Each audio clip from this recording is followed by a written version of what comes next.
Okay, thank you. Hello, everybody. Now we can start. Sao có cái chân nữa nào này? Không, đấy là slide. Slide. Vâng, nhưng mà chị, có cái sẹo của chị, sẹo kìa. We can start this afternoon by lecture by relapse and refractory rhabdomyosarcoma and therapeutic option. Because we have a limited time, then maybe we cannot. We don't have enough time to present a key report, and maybe Dr. Sarah help present the lecture. The lecture? Yeah, thank you so much. Okay. Yeah, so it's going to be quite a short presentation because we don't have so many options when you have a case of relapse or refractory disease for rhabdomyosarcoma.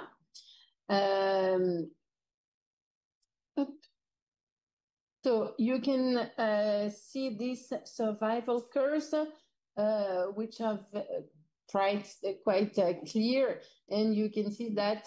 So on the right, you have a table that shows prognostic factors in case of relapse of rhabdomyosarcoma.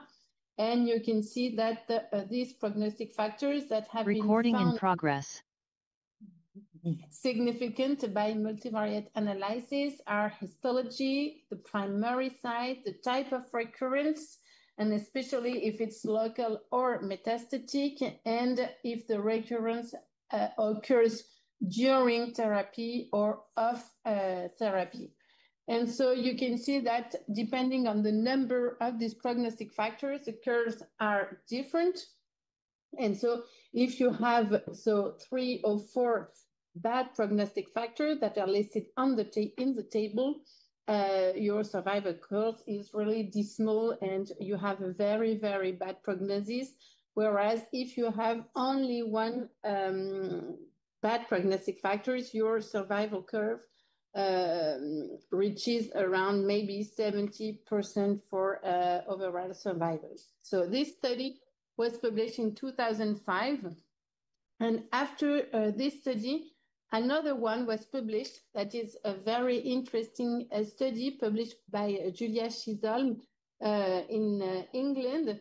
And she and the others have developed a kind of nomogram.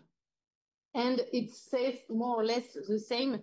But this nomogram, we really use it, especially because also because the patients and the parents and the families may ask, of course, for the prognostic in case of relapse.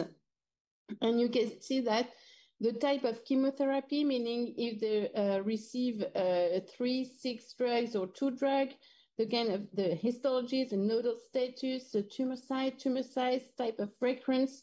And you can see that for each item, you get a number depending on whether the number of drugs or whatever. For instance, you can see that the one then that kind of give the highest number are the type of recurrence, whether it is metastatic or local. So it's a bit small, but in small size. But so if you have a metastatic disease, it's a very, very bad prognosis, just like if you receive, if the patient has received radiotherapy for the primary, for the first tumor, it's also a very bad prognostic. And on the 2 nomograms, it's 2 examples. You have the slides and you can see also in the article, it's 2 examples. And you can see that for the upper one, the probability of cure is around 60%, whereas for the one below, it's more close to 15% because the patient for the first tumor had received radiotherapy, and it's also I think it was an alveolar histology. So we use this nomogram because it gives us also an idea of the prognostic for the relapsing patients. And in our department, it was also around 10 years ago, we conducted a study, retrospective studies on a patient who relapsed after rhabdomyosarcoma. And it's what we looked at, especially was the kind of chemotherapy regimen that was used. And we looked at the radiological response, and for patients with a complete response, very good partial response, and etc. You can say that the response rate, the highest response rate was for a CEV-IVE regimen with a response rate to more than 70%. And the second one was vincristine, irinotecan, and more or less temozolomide. And we also looked at the prognostic factors, and we found that the initial size and the initial site tumor were also in univariate and multivariate analysis prognostic factors.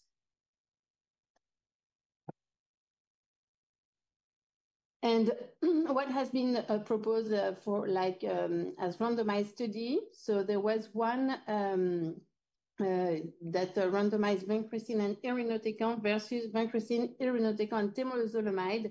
And you can see on the survival curves that regarding the overall survival, there was a significant difference between the two regimens, and the overall survival with the red curve, that is for the 3 drugs regimen.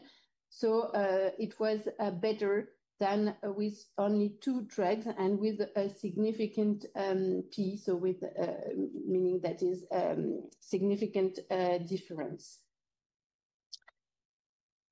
And so what we currently use, I don't know if you remember, but last year I presented you this FAR-RMS protocol, which is a European protocol, multi-arm, multi-stage protocol study for children and adults with localized and metastatic frontline and relapsed rhabdomyosarcoma.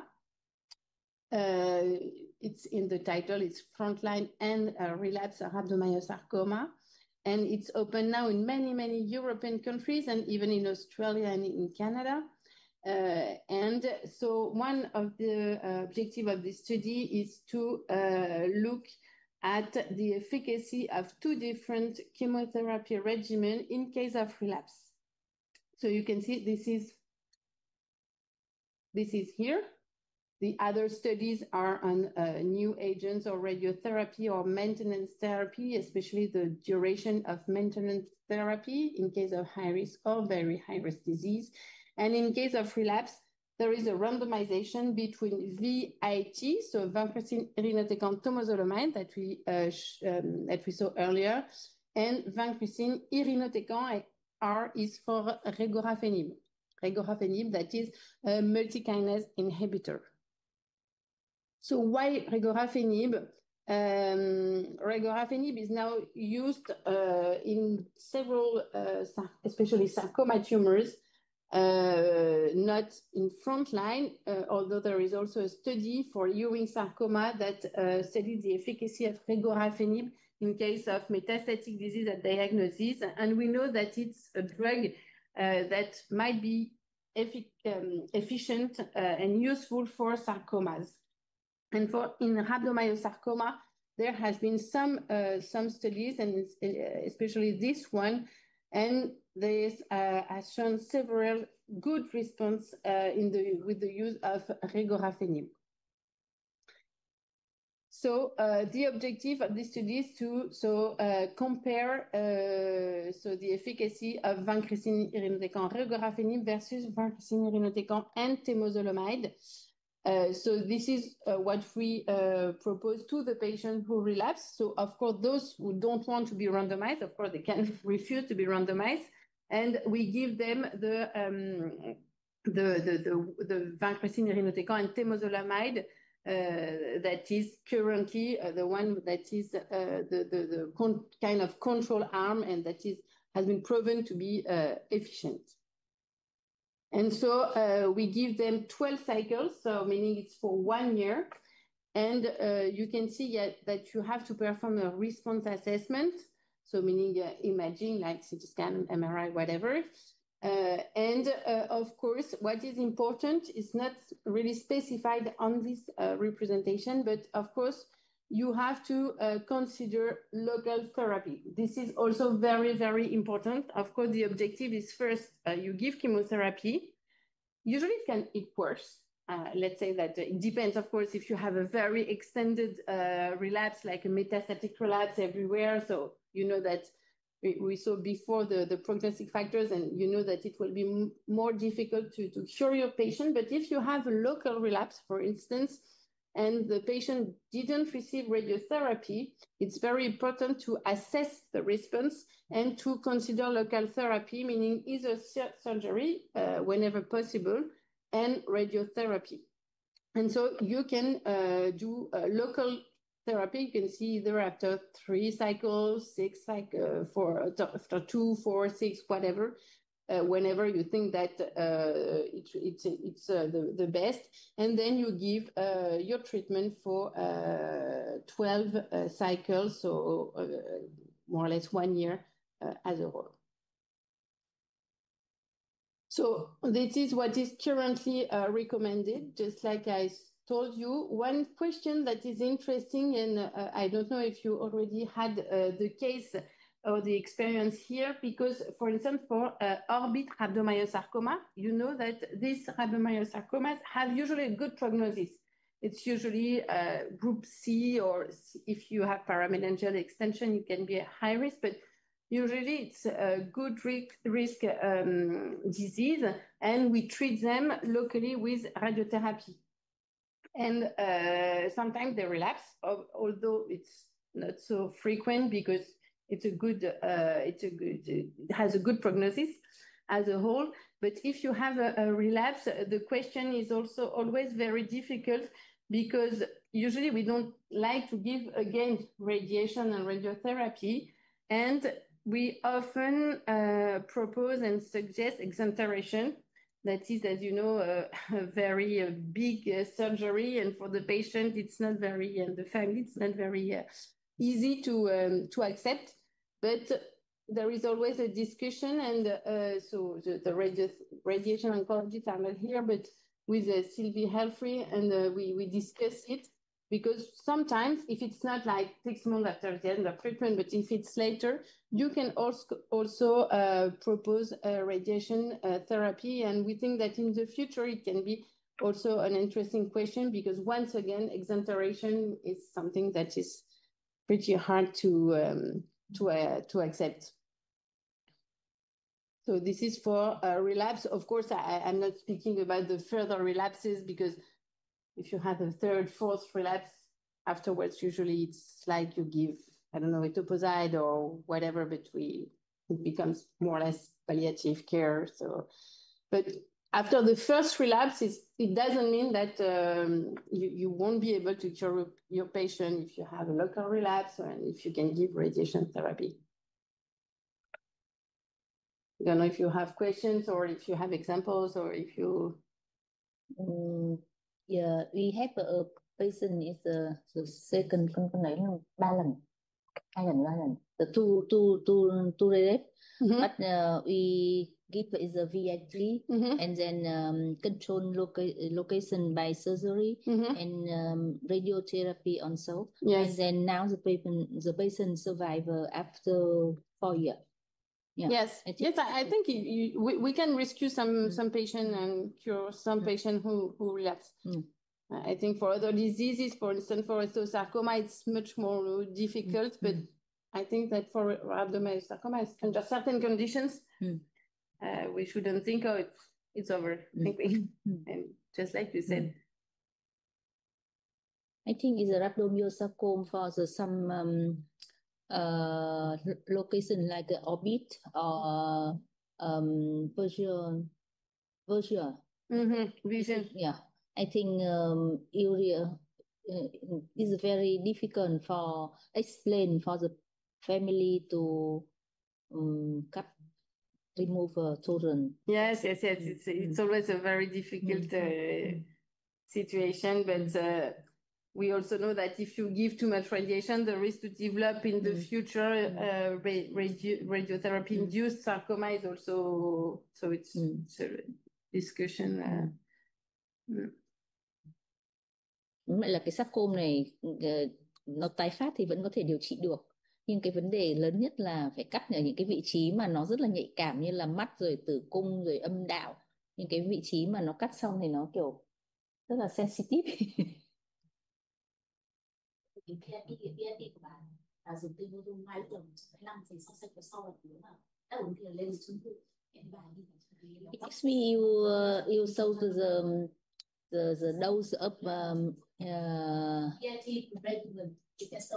It's a vincristine. In the first day, usually we do it in outpatient by day hospital. So the first day you have vincristine and you give irinotecan and temozolomide, oral temozolomide, and so it's irinotecan and oral temozolomide for 5 days. Is it which dose? Which dose? Yeah. It's 125 milligram per square meter. And in the first cycle, you give this dose, and if it's well tolerated, meaning that the patient doesn't have especially gastrointestinal side effects, you can raise the dose to 150 milligram per square meter. This maximum dose is temozolomide. Yes. This is for irinotecan. This is for temozolomide, yes. Tức là liều tôi 150 tăng dần lên nếu mà nó dung nạp. 150. Is it how often? 3 weeks or 4? Yes. 3 weeks. 3 weeks. Tức là 3 tuần một lần thì chúng ta dùng cái liều VAT thì sẽ dùng là đầu tiên là liều 125, sau đấy tăng lên nếu dung nạp lên 150 và mỗi 3 tuần một lần. Is the temozolomide have a sure? It's tablet. Yeah. And we also have a solution. You have a solution. Yes, we have a solution for smaller and younger patients. Very lucky. And yes. And we have many patients who don't like it, and sometimes we have to put them nasogastric trick. Yes. To give them. Thì người ta đã có dung dịch rồi mà. Còn ai có ý kiến gì không ạ? Ai hỏi gì không ạ? Thế nó là cùng cột thì đa phần nó là u tế bào mầm chứ. Is the rhabdomyosarcoma in the bladder? I think it's very difficult. Yes. Yeah. Yeah. When it relapses, you mean when you have a relapse or in general? The first treatment is very difficult to control, location control, because the radiotherapy difficult and surgery difficult, and then the patient can be relapsed a lot so quickly. Then. Yes, and also sometimes they have hematuria and they have urinary difficulties, and you give them ifosfamide, and yes, it's true that it can be difficult to treat them. Có ai hỏi gì nữa không? Có để chuyển bài sang? Yeah. Yes. Thank you so much. And then maybe next. Cái hỏi gì? When we met, we go training in for about overall survival So for the moment, we don't know because it is a randomized protocol trial. So I don't have the result for the moment because it's still ongoing and open. So I don't know if I come back in 5 or 10 years, maybe I can give you the result.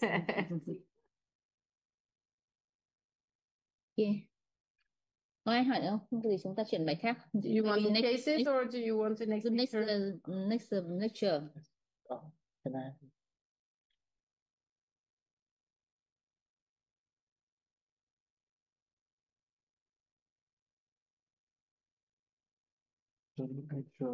This one.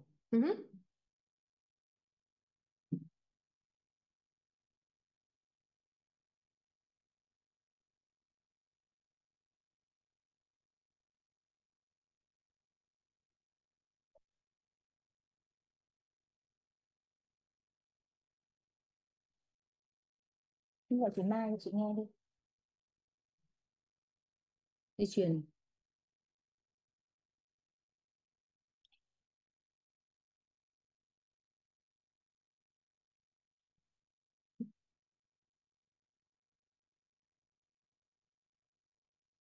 Okay.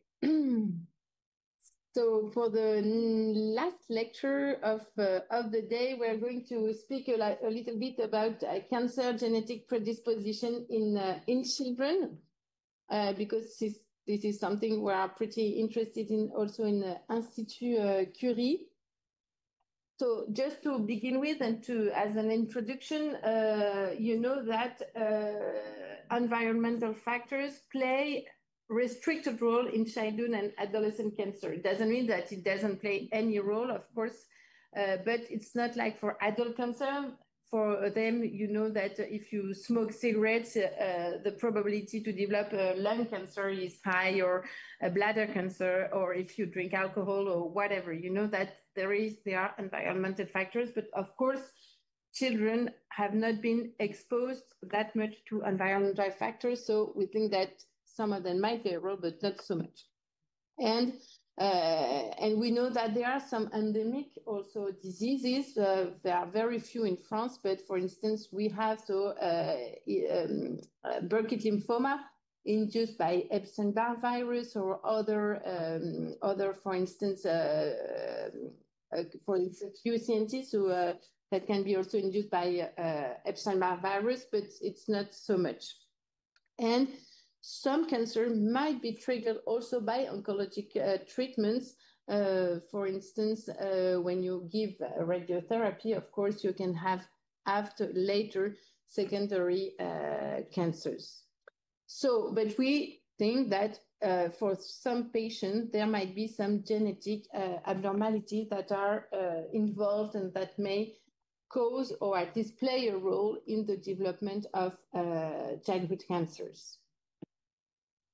So why and when should we consider CPS, that is for cancer predisposition syndrome? Of course, when you have a family history, when you see the patients and the child and the parents in the first consultation, we always draw a family tree, and we ask for the family history, like do you have any disease? Have you been treated for anything, especially a cancer or in your family, so whatever. So we always draw a family tree. And of course, some patients might have some specific clinical features, such as, for instance, café au lait spots, or they can have hemihypertrophy or whatever. So of course, we have to look for these kind of signs. And as we saw also this morning, for instance, for corticoserinaloma, when you have this kind of disease, we always need to think of an underlying genetic predisposition. We also have more and more patients for which the disease has a specific signature, and we know that it might also be related to CPS. And for instance, when you also have a bilateral tumor, this is very true for neuroblastoma. When you have it's not the majority of cases, of course, but we can have a patient can have a bilateral neuroblastoma, or more frequently a bilateral nephroblastoma, and we should also look for and search an underlying CPS. And why is it also important? Because we know that for some of these patients, and especially for patients with, for instance, Fanconi anemia, so meaning like disorders related to like it's breakage syndrome, so they can experience very, very severe side effects of the chemotherapy. So it's important to know it before, because we can also adapt the doses. Usually when we have a patient with Fanconi anemia that has, for instance, a lymphoma, we always started with very low dose of chemotherapy, because we know that they can die from toxicity. So it's also very important. So when and why? So neonatal tumors, we should consider CPS. And as I said before, when by analyzing the tumor, performing a molecular analysis, sometimes you find a genetic variant in the tumor that is present, like let's say very present. It can suggest that this variant is also constitutionally present. And so we should try to find this constitutional predisposition. And on family criteria, as we said before, if you have a history of cancer in family, we also should consider a CPS. And so why? Why, as I said before, we should maybe for some patients adapt therapy, and especially to avoid some very severe toxicities. And for the follow-up also, when we will come back to this later, but when you identify an underlying CPS, you might initiate a specific follow-up, because we know that this patient might be developed also in the future other cancers. And why? Also because for familial counseling, once again, in the first consultation, one of the most frequent question is, why does my child have a cancer? It's not fair. I don't understand. He eats very well. I give him very good food, whatever. And so sometimes you could say, maybe there is a genetic predisposition. And of course, they always want to know, but what about the siblings? If he has 2 brothers, and for instance, the mother is pregnant, so what is the risk for the next children? What is the risk if I have a new pregnancy? So it's important, if you can, of course, try to respond to the questions to the parents. So there are many papers. If you look for cancer predisposition syndrome in children, so if you are in PubMed and if you write this, you will find many hundreds and hundreds of articles, I think, and most of them were also published in very, very good papers. And so just we will also focus on some of these predisposition syndromes, but this is for the graph, and the bars represent the incidence of some tumors when you have a constitutional germline, let's say, mutation. For instance, if you have a germline PDGFR beta mutation, the risk to develop infantile myofibromatosis is around 90%. So it has a very strong penetrance.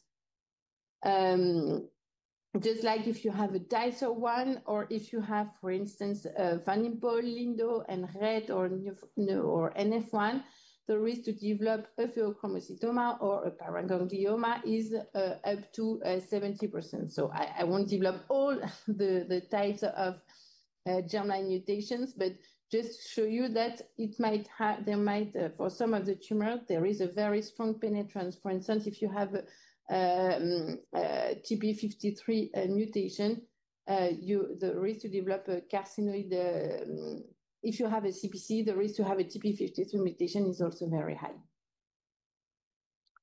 So, for instance, if you look at this family tree, because I told you we always draw family tree in the first consultation, this probably suggests, and you can see that both girls and boys, or male and female, are sick. So meaning that it's probably not related to X or Y chromosome.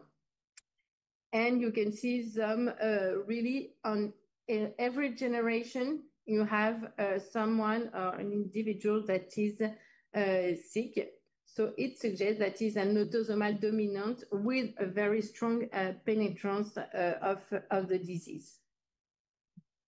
Whereas if you look at this family tree, you can see that both also male and female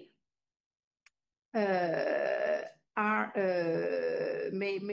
sick, but you can see that, for instance, here no individual has developed the disease, whereas their son has the disease. that suggests an autosomal dominant disease with a low, maybe a lower penetrance, because of course one of the mother carry the mutation because her mother had, and the son also, so she's a carrier, but she didn't show any sign of the disease. So this is also another representation of all the main genes involved in CPS. And you can see that also in this article, you have a list of genes that might be involved in the cancer in CPS. And it's another kind of representation. And you can see that, of course, P53 is the most common mutation that is found in cancer predisposition syndrome. And this is what I showed you earlier this morning regarding corticosurinaloma, that in most of the individuals that develop corticosurinaloma, most of them have an underlying CPS that is Li-Fraumeni syndrome.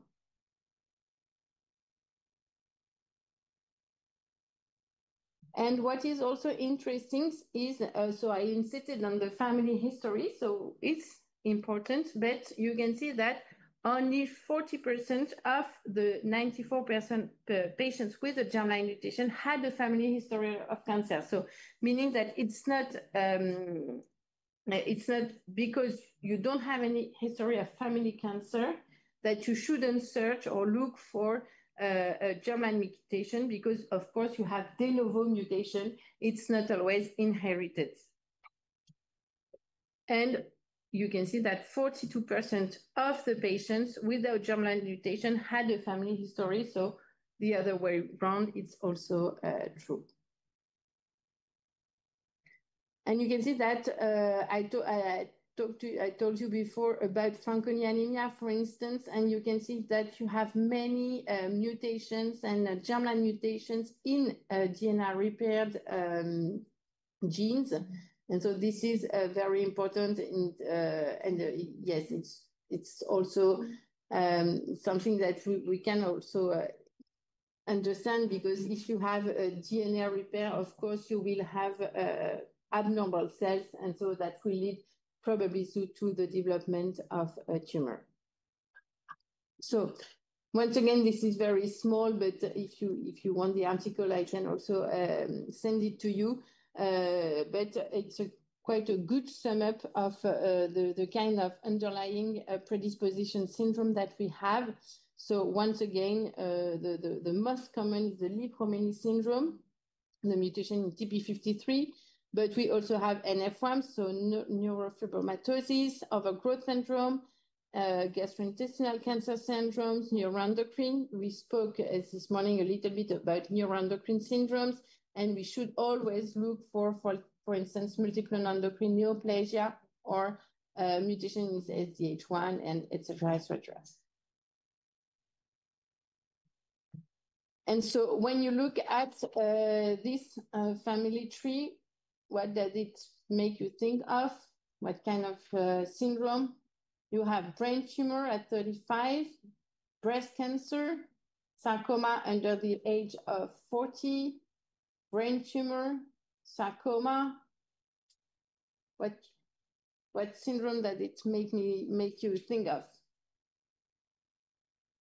Sarcoma, brain tumor, and breast cancer.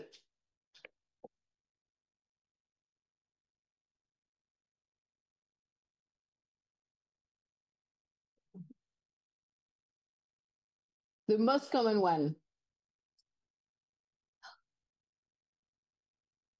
It's probably a Li-Fraumeni syndrome.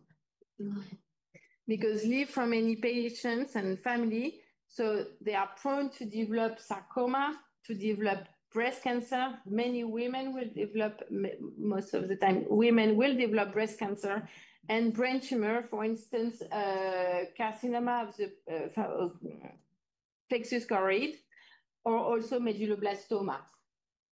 The Li-Fraumeni patients will develop, yes, medulloblastoma, sarcomas, and plexus choroid carcinoma. And we have they have established criteria for germline TP53 mutation screening, and with this criteria you reach a sensibility of 80 to 90% and a specificity to 50 to 60%. And you can see that the tumors that are especially related are at corticocerebelloma or choroid plexus tumor. So if you have this, you need to look for Li-Fraumeni syndrome. And if you have a program with multiple tumor that belong to the Li-Fraumeni syndrome tumor spectrum, you should also look for. And what are the tumor spectrum Li-Fraumeni syndrome? You have sarcoma, osteosarcoma, brain tumor, premenopausal breast cancer, so meaning that young women with breast cancer, and once again, corticocerebelloma and leukemia. And so once again, why looking for this? What is the risk? This was published in JCO 10 years ago, but you can see that more than 80% of individuals with the P53 germline mutation will develop a cancer during their life. And especially you can see that more women will develop a cancer compared to men. Why? Because most of them will develop a breast cancer. And of course, you know that breast cancer is very, very frequent. In France, it's between 1 woman out of 8 to 9. So it's really, really very frequent. And so most of the women with Li-Fraumeni syndrome will develop a breast cancer. And so what is recommended in France and many other European countries, we recommend, because we have patients who have a Li-Fraumeni syndrome, but who haven't developed who haven't developed any tumor. So usually we see them in consultation every 3 to 4 months, and we check that there is no clinical sign, for instance, of virilization or Cushingoid appearance. And we perform ultrasound of the abdomen. Usually it's more like twice a year. And we perform brain MRI once a year and the whole body MRI once a year. So every 6 months they have an MRI, alternating brain tumor and whole body MRI. Why? Because to try to detect a brain tumor, and the whole body to try to detect a soft tissue or a bone sarcoma.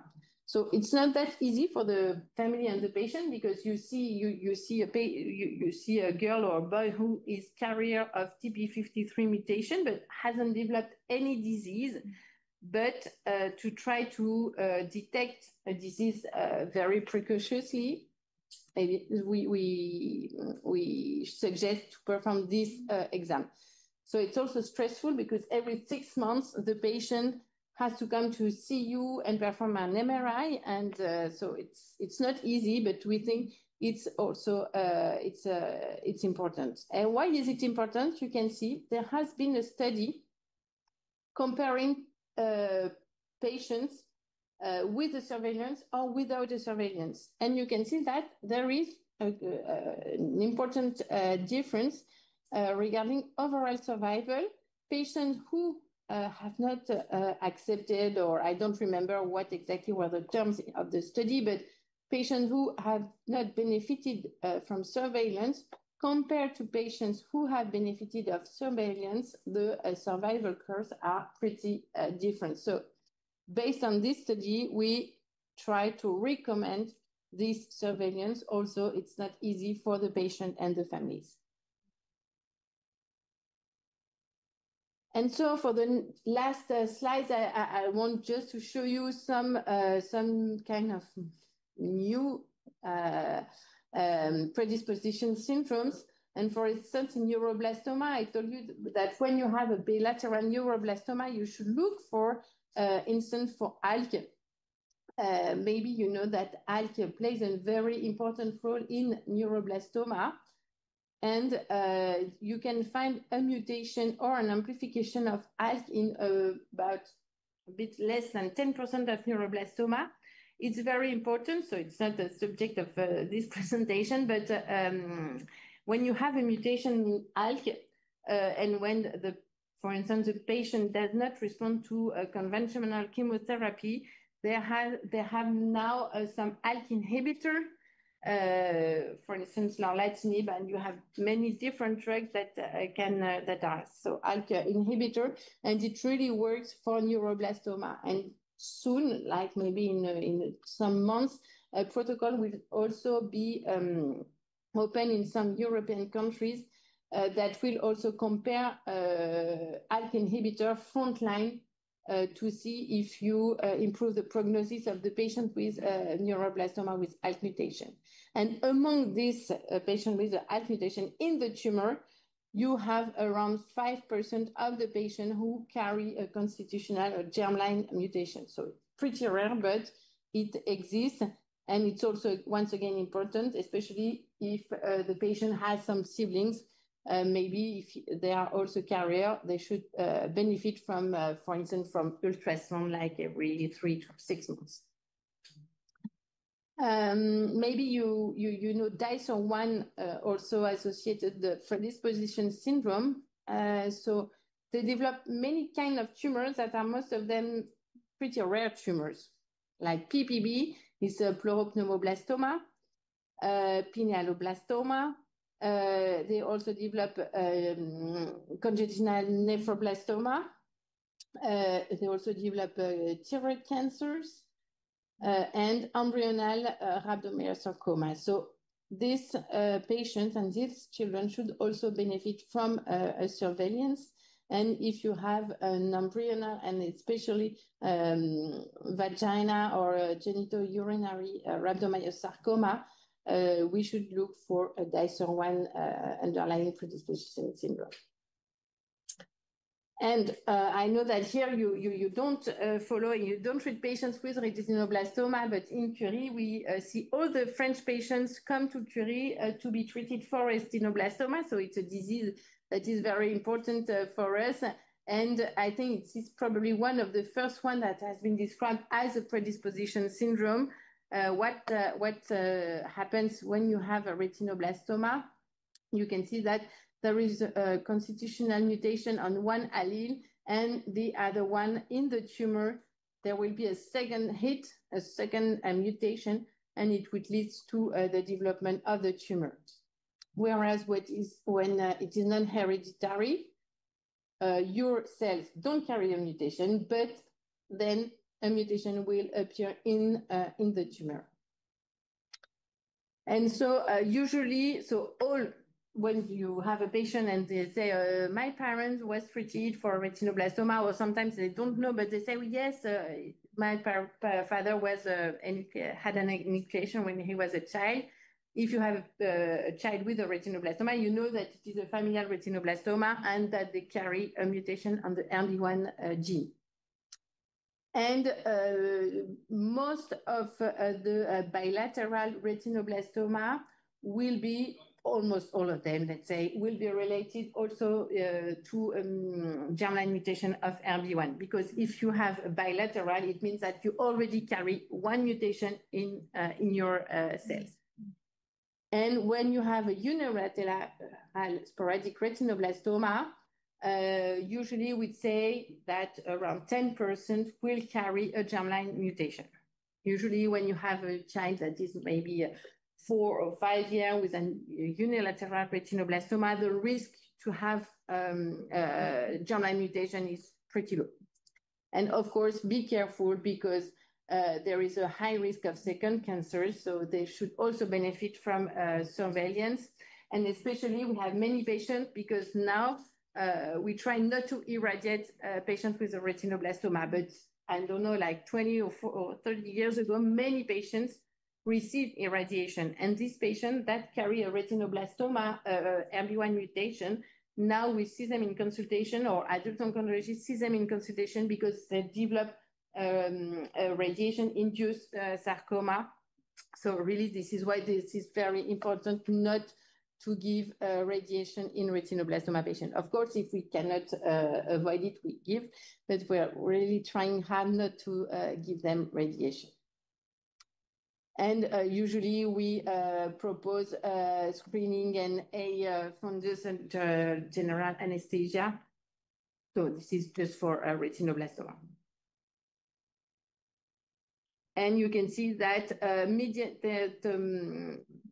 many patients develop a second malignancy after retinoblastoma. It was also a study conducted in Curie, and the median delay between retinoblastoma and second tumor was only 11 years. So that is not a lot, and most of them develop osteosarcoma or other kind of sarcoma. So just to finish with, when is it very, very important to look for an underlying germline predisposition syndrome? Retinoblastoma, always, rhabdoid tumor, choroid plexus carcinoma, corticosteroidaloma, pleuropneumolastoma, paraganglioma, and meningioma. When you have this kind of tumor, we always send them to the geneticist to look for a mutation in this gene. And what we propose in Curie, we propose systematically a genetic consultation for any patient, even if you don't have any history or kind of tumor that suggests an underlying cancer predisposition syndrome, but we propose to each patient because sometimes it can also help the parents to respond to their question and etc. And we perform systematic germline sequencing for ERBB1, Wilms panel, TP53 when you have a history or when you have a tumor that suggests this. And currently we have, so as I told you, oncogenetic consultation. So for patients who carry a mutation but haven't developed any tumor yet, and mainly from any syndrome, but other also syndromes, to try to detect early and to treat patients early before they develop an extended disease. So, and we have a registry to try to analyze and to collect all the data related to this germline mutation. And this is it.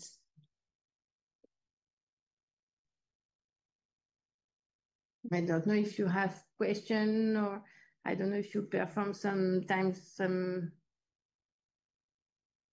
germline sequencing. Only from any or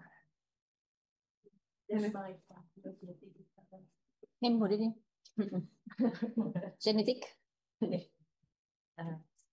First of all, thank you for your lecture. It's very beautiful lecture and many information for us.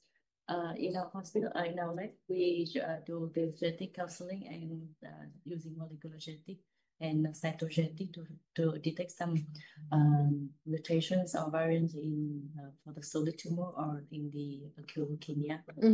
But I'd like to ask you, what if the patient family would love to do the prenatal testing for the family? Yes, if they have a germline mutation. What should you? So it depends of course of the germline mutation. If it's something that is like ERBB1 or TP53 that is really well described, we send them to the geneticist so that it can be organized and that you can have a prenatal depistage. So it depends. Sometimes we perform they perform it on blood, or they do a biopsy of the placenta or amniocentesis, or it depends. Sometimes we have multidisciplinary discussion, especially when it's a mutation in a gene that is not very well described, and we don't really know whether whether the penetrance will be very high or not. So sometimes we have multidisciplinary discussion. And what we also have sometimes, and for some patients, it's also pre-implantatoire diagnosis, meaning that you perform an analysis on the embryo before implementing in the womb. Thank you. And you perform so germline, so constitutional analysis for many patients, or for, it depends on when do you perform this? When do you realize genetic analysis? For the prenatal. No, for yes, for everyone. We have a clinical symptom with, and we discuss with the clinical doctor. And then if the patient have the proposed to do the prenatal testing, Okay. I will discuss with the clinical doctor, and we will see the pathogenic variants and how they the proposal family, and then we'll do the genetic counseling. Our clinical doctors. Okay. Thank you so much. Gì nhỉ? Em dịch qua câu hỏi của em cho mọi người nghe. Em hỏi là trong trường hợp mà những bệnh nhân những gia đình bệnh nhân người ta có tìm thấy những cái đột biến trên germline ạ, nghĩa là có tính chất di truyền, thì gia đình nếu như người ta có nguyện vọng làm chẩn đoán trước sinh thì có được thực hiện hay không? Thế thì ở Curie thì nói rằng là người ta có được thực hiện, nhưng mà trước khi đó người ta sẽ phải được tư vấn di truyền và sẽ xem là các biến thể đấy được phân loại là gây bệnh hay không. Sau đấy thì tùy thuộc vào nguyện vọng của gia đình có thể được làm chẩn đoán trước sinh, phải tư vấn rất là kỹ lưỡng, nhất là trong những trường hợp mà những đột biến mà trên gen TP53 chẳng hạn, hoặc là những đột biến trong gen đã biết như là RB1 thì sẽ được tư vấn kỹ. Mà em nghĩ là chắc là trong tùy thuộc vào những cái quy định của Curie, và mình có thể ta cũng có thể tùy từng trường hợp có thể làm được chẩn đoán trước sinh. Nếu còn ở nhà mình thì cái số lượng của em và em cũng làm rất là ít, thì ít bệnh nhân được tư vấn, chưa được nhiều bệnh nhân tư vấn như thế nên mình chưa có trường hợp nào.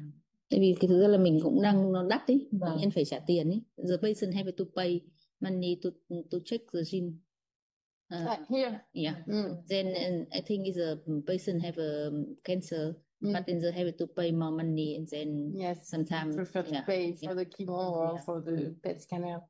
And if we find some project to check to cover, is better for the patient. Yes, it would be better and helpful. Okay, thank you. Có ai hỏi gì đúng không ạ?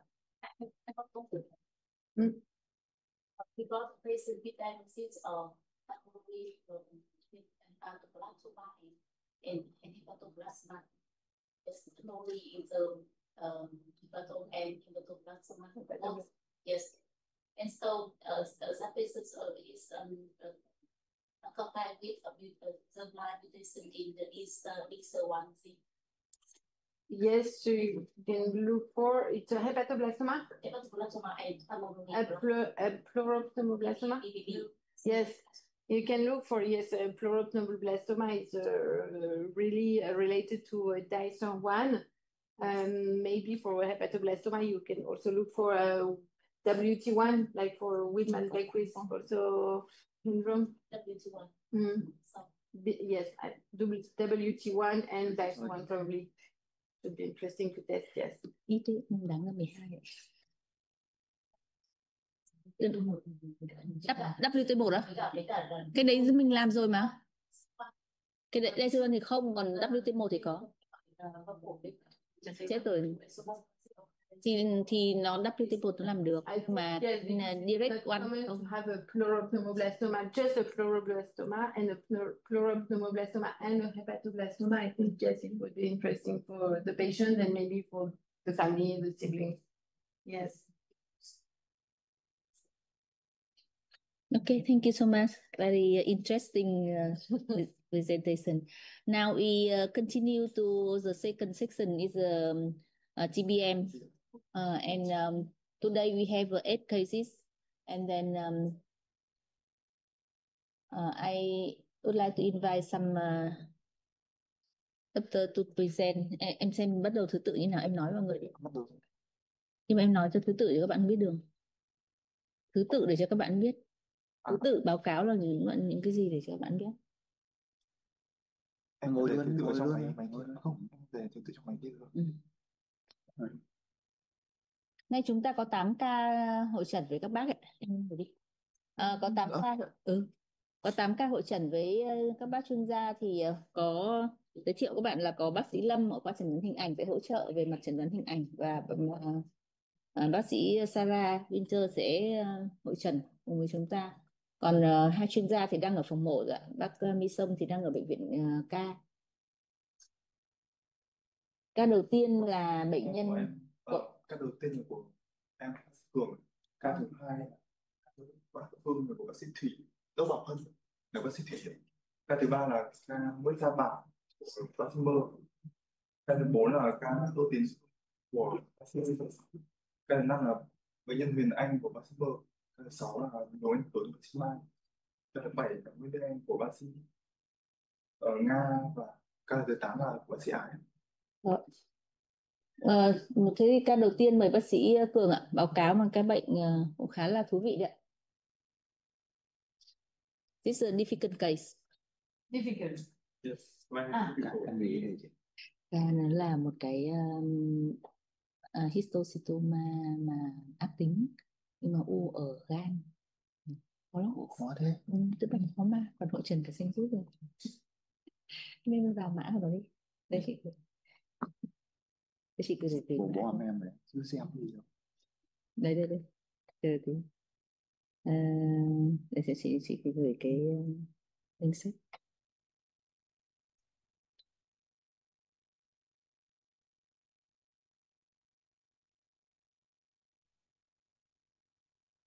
Trình bày đi. Now the first case I would like to present a difficult case of Epstein-Barr virus associated neoplasm at the liver. My patient here, boy, 3-year-old clinical presentation of diagnosis, persistent fever and detect a mass in the hepatic.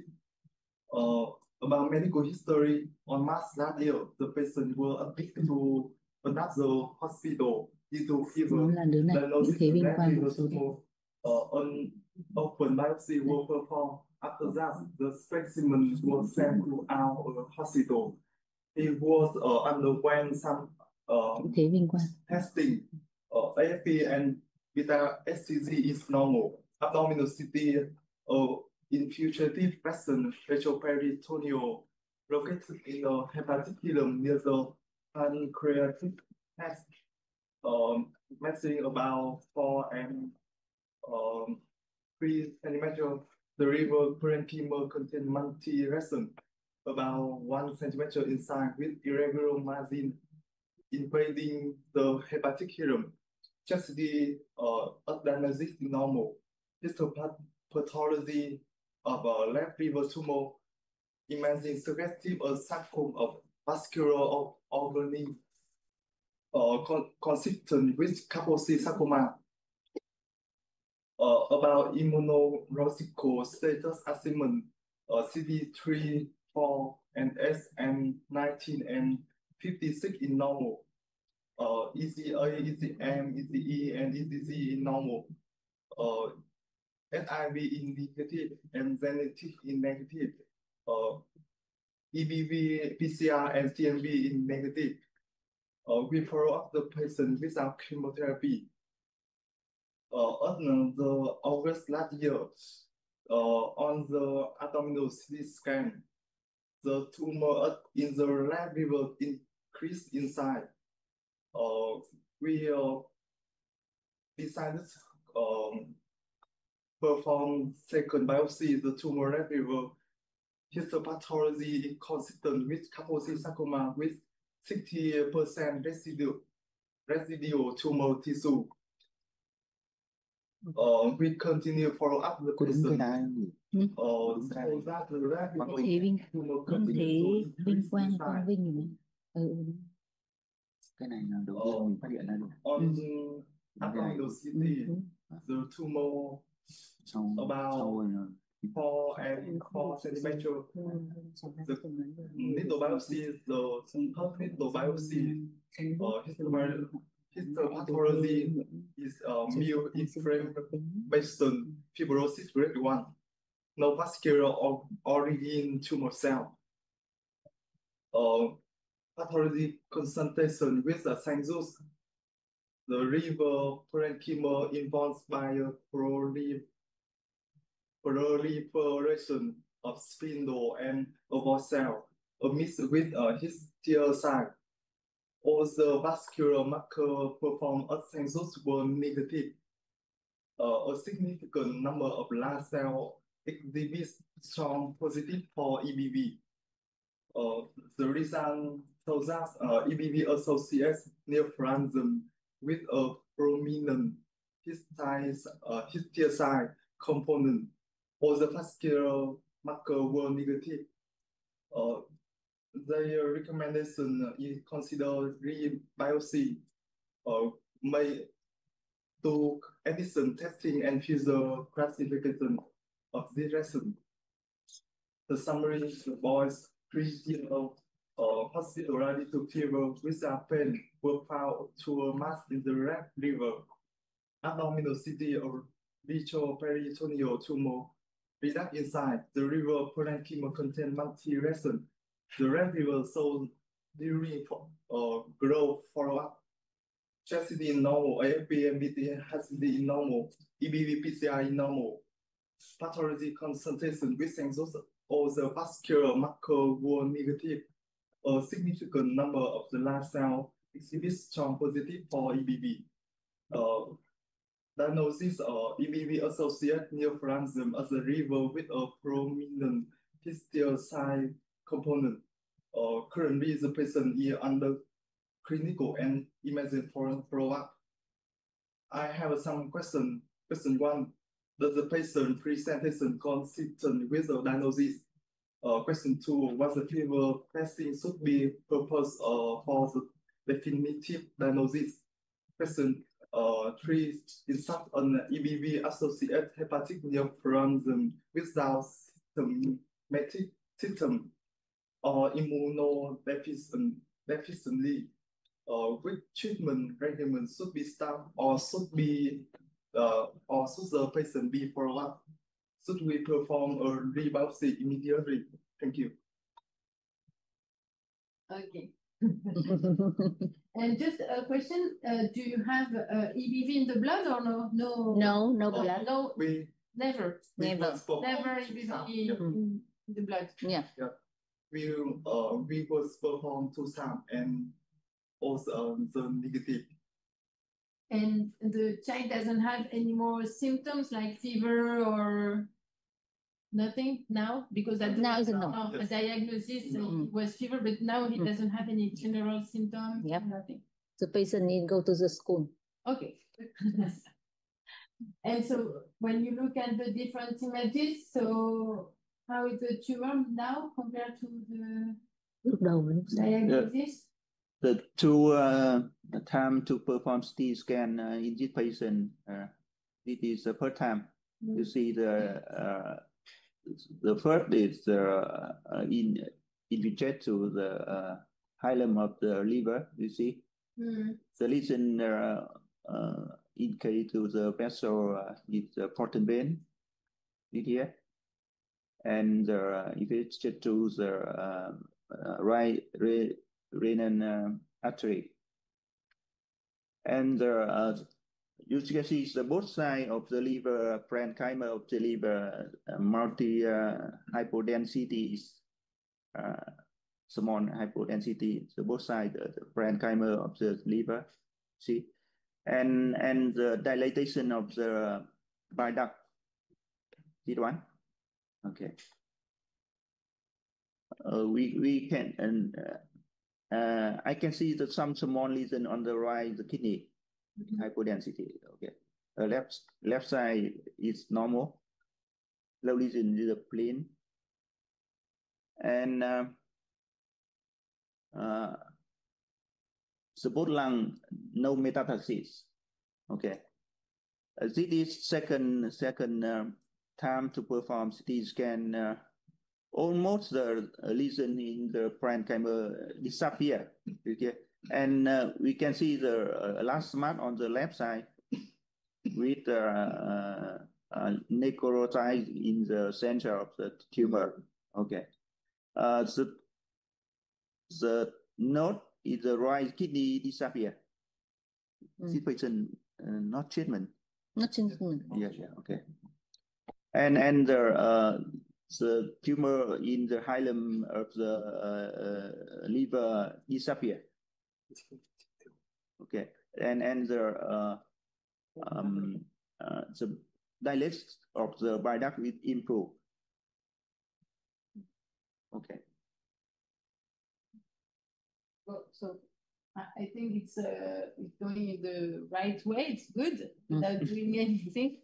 But I think the history is suggestive, probably of an underlying immune deficiency, because this kind of EBV related lesion or sarcoma or whatever is usually related to immunodeficiency. And when you perform, you had a very low number of CD3 of T cells. T cells count seem to be quite normal. So, but it was also at the, I don't remember when you performed it, but I think it was also at the time the disease appeared. So maybe it would be interesting to redo it. It's not an emergency, but maybe to redo this immunological analysis, because it's, I think, highly suggestive of an underlying immune deficiency. And I don't know, I think for the moment you should only follow up this child. And it would be probably interesting to perform regularly blood EBV load, because maybe this kind of child could develop further EBV, I don't know, lymphoproliferation or something like that. And if you have this, usually to assess the disease, we perform CTs, FDG PET scanner. And if you have disease everywhere, you give rituximab or something. But I think for now, it's a regressive disease and the patient has controlled the disease by itself. I don't know what you planned to do, what you had in mind. Okay, maybe. I think the patient not aggressive disease because the patient no treatment, but the patient stable. And then maybe is maybe you're right. Maybe you have a. I'm afraid that in the future. Yeah, maybe we need to continue follow up patient and then to find some progress of the disease. Yeah. Yes, I think it's very important to follow up and to tell the parents that if there is any abnormal fever or long-lasting fever or adenopathy or whatever, come to see you. Yeah. Okay, thank you so much. Giờ cái ca này chắc chúng ta sẽ theo dõi tiếp vì bệnh nhân vẫn diễn biến ổn và sẽ kiểm tra cái EBV máu. Nếu cần nữa thì đánh giá về cái suy giảm miễn dịch xem có tăng sinh lympho. Không, chưa điều trị bởi vì EBV máu nó vẫn âm mà bây giờ nó có tổn thương, nó có vẻ như là nó giảm đi ấy. Để xem có suy giảm miễn dịch không và rối loạn miễn dịch nó có tăng sinh lympho không, và theo dõi có triệu chứng lâm sàng như sốt và hạch của nó như thế nào, và nếu cần nữa thì chụp PET CT để xem cái diễn biến của bệnh ra sao. Có bạn nào hỏi cái ca này đúng không ạ?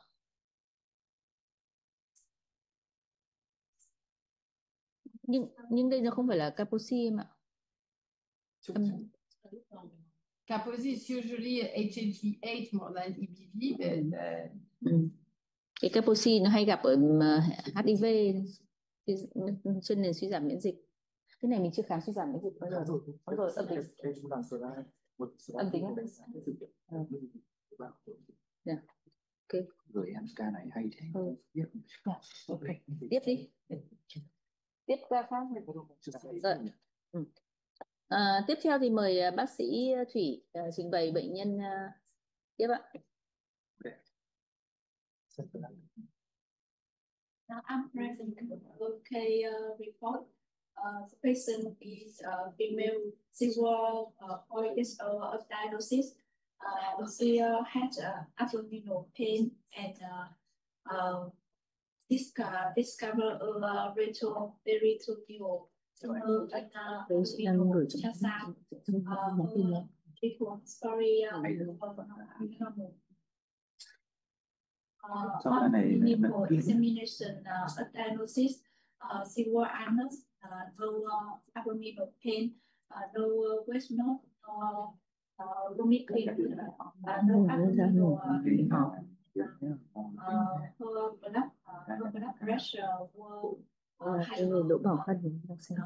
Then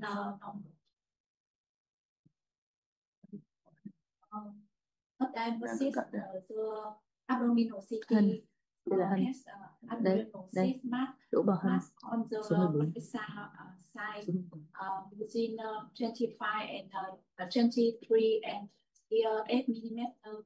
On the left side, which are 18, 82 and 16 millimeter. Inside there is a little sonic still, but the multi-line the chest CT are normal, and MDH renal function and liver function were normal. The function of adrenal are normal. During FBA and BMA now we now the patient for diagnosis subject bilateral adrenal cyst and summarize or just over female we also she was present with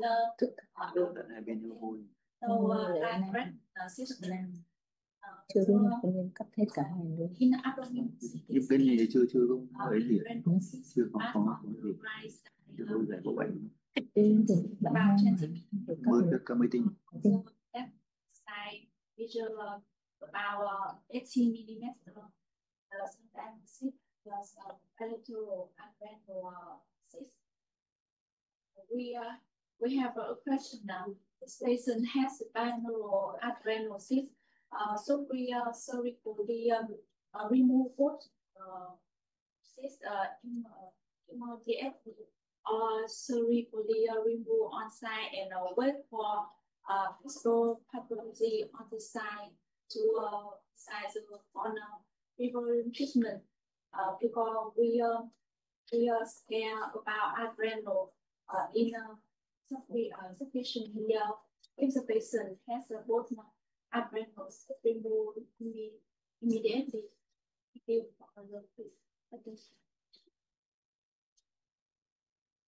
Yeah, can we look maybe at the okay. You see the patient perform CT scan of the abdomen and the chest CT scan. In the abdominal CT demonstrates both the cystic lesion on the adrenal gland. You see on the right and on the left side. The lesion well cleared the margin and the no in hand both pre and post contract injection. And you can see some septum inside. Yeah, some the septum inside. Yeah. On the right side, some small calcification, but calcification in the peripheral, not the center of the seat. On the right side, the left side we couldn't see. We can see some calcification. Some on the peripheral. The lung CT you can we could see the metastasis, the both lung. No lesion in the bone system in the column and the vertebral.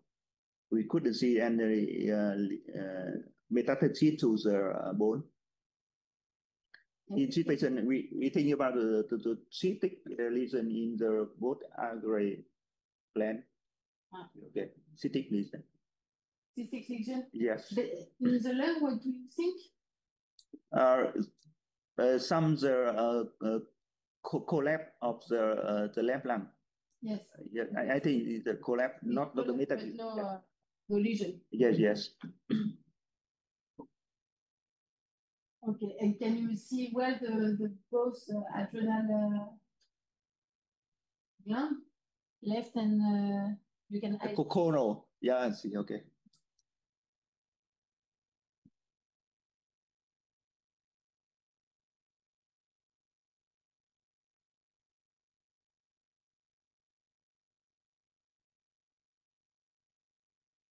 The right and the left. Yes.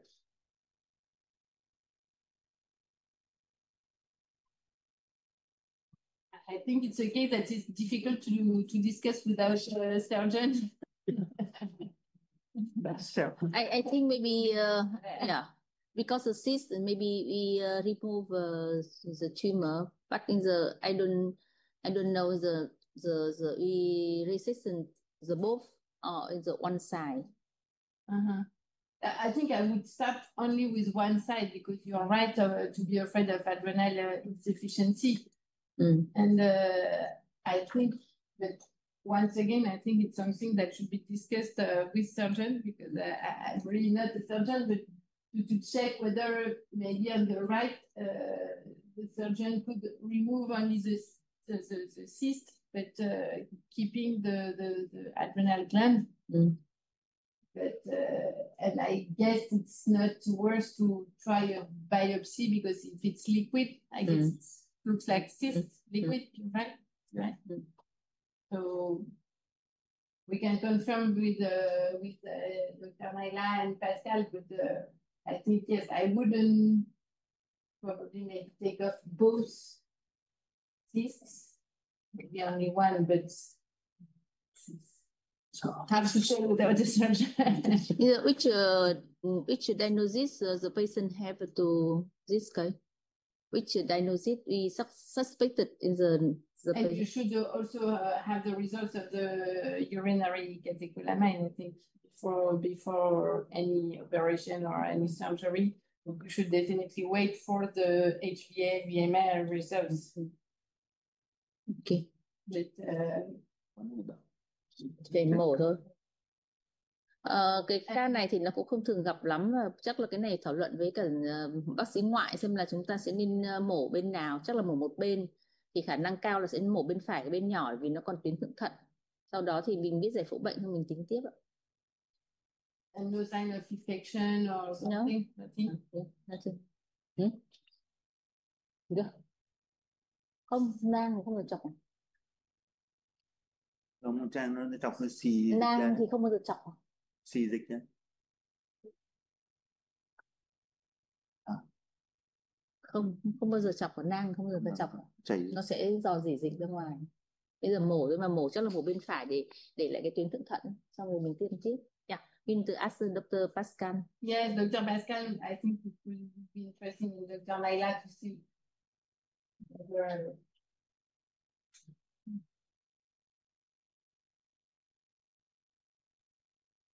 Tiếp đi em ơi. Bệnh nhân tiếp vậy. Gì? Mơ. Mơ có đây chưa? Em đây ạ.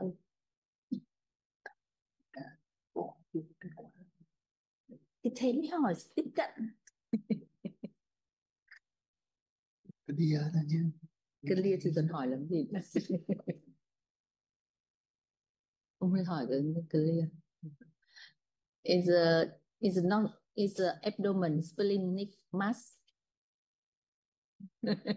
Atypical cases today.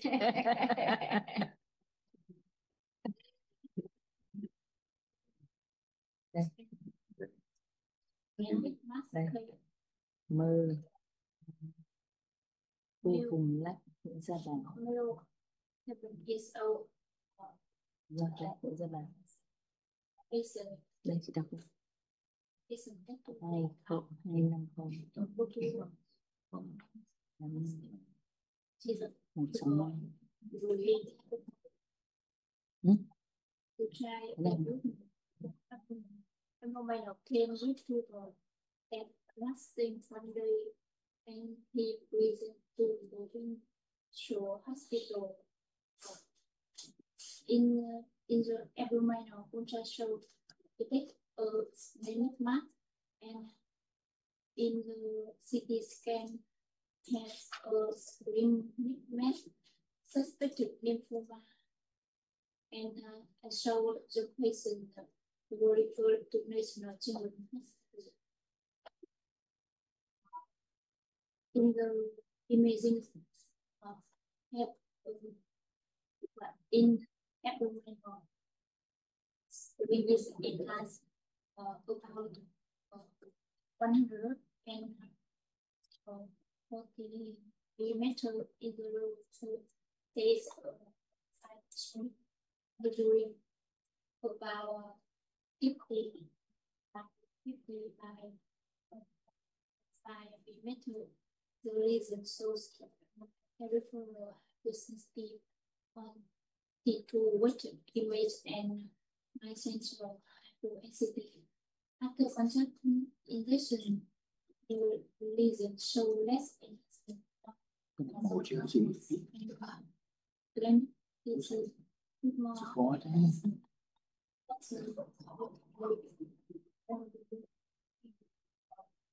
each splenic invasion.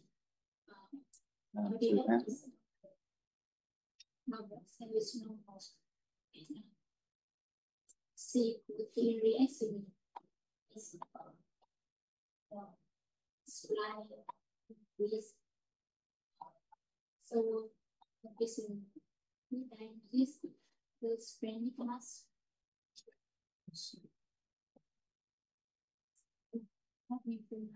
Suspected inflammatory neoplastic tumor, tumor in Christmas.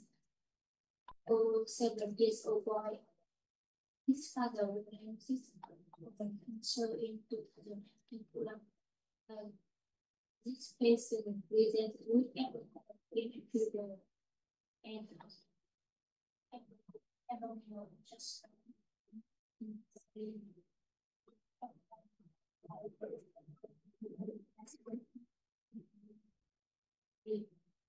being night by and so with image and his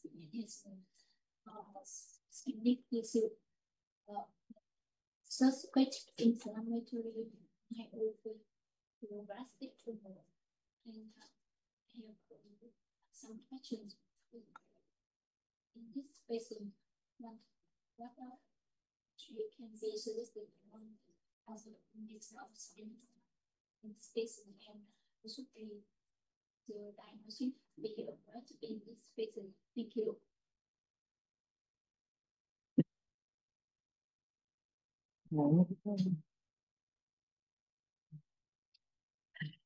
The CT scan.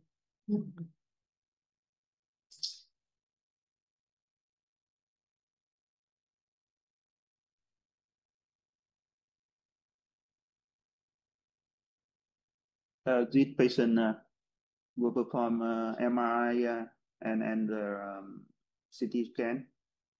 You see on the CT MRI, you see the mark in the splenic mass, very clear, well defined margin, well defined, and the soft tissue tumor.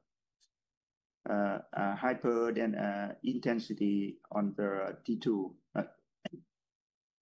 and the hypo intensity on the D1, and you can see the diffusion image. This is the ADC map. You see the soft tissue, the cell is lower than the normal plane. You see, and on the CT scan, you see the clear map in the plane on the lower we couldn't see anything of the lymph node, in lateral lymph node and the lesion on the bone.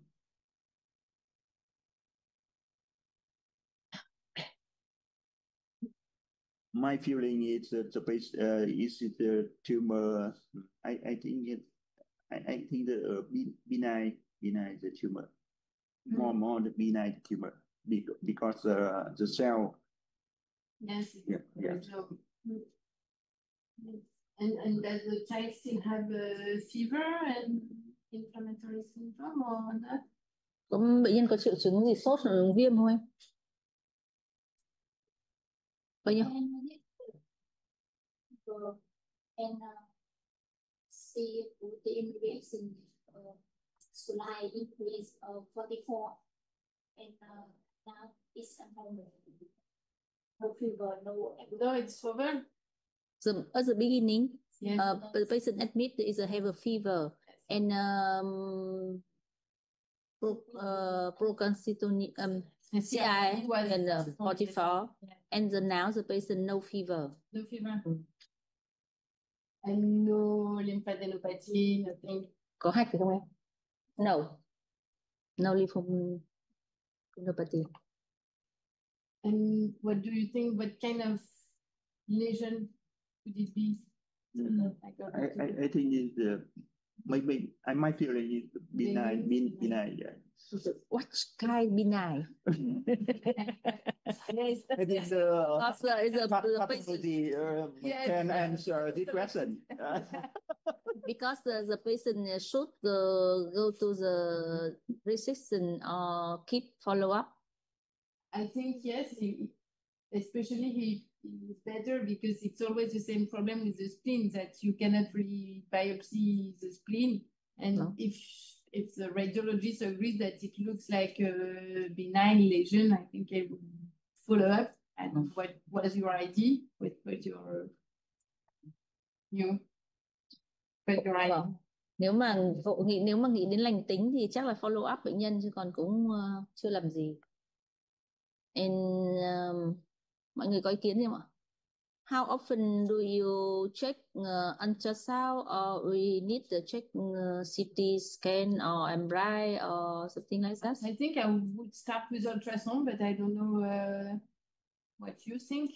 I think the MRI. MRI better. Bao lâu mình sẽ chụp lại? 3 tháng. 1 tháng thôi hả? 3 tháng nó to bét. I think maybe you can perform an MRI, I don't know, in 2 months or whatever to see if there is any difference. And if it's the same, I think afterwards maybe you can follow with ultrasound because it's yes. MRI. First MRI, if you perform an MRI in, I don't know, maybe 2 months or to check whether it is stable. And if it is stable, I think afterwards it's easier for the radiologist. Yes, and yes. Tóm lại mọi người đang đề xuất là sẽ theo dõi bằng cộng hưởng từ sau 2 tháng. Nếu mà nó ổn định, nó không tăng kích thước lên thì mình sẽ có kế hoạch tiếp. Còn nếu nó to lên nhiều thì lúc ý mình chắc là vẫn sẽ phải mổ để biết nó bản chất là cái gì. Yes, no bone lesion, no bone lesion. No. Okay. No relapse may not be no. I couldn't see some other lesion in. Nothing else. Okay. Rồi, cảm ơn các bạn. Có hỏi gì nữa ạ? Tiếp tiếp câu ca nữa.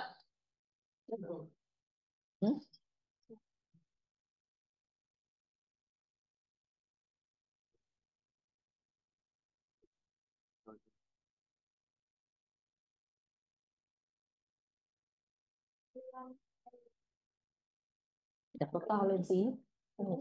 Đang hội trần chuyên gia tầng 14. 3 years old. The face.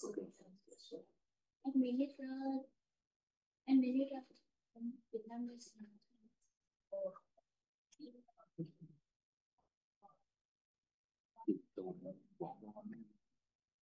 đưa lại nhìn chứ. Đây, chị chụp cái đây.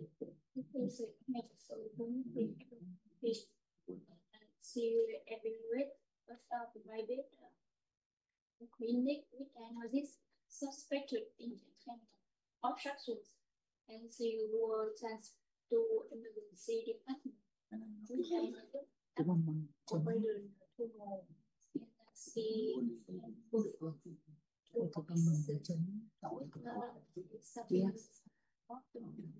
with authority is immature one and with microscopic focus of your tumor sent out and then to transfer to operating department.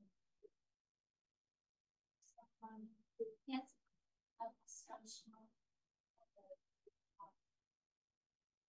protein is defined as beta HCG is abdominal CT scan preoperative right side abdominal mass measuring 140 by 127 by 8 millimeters. Expectation showing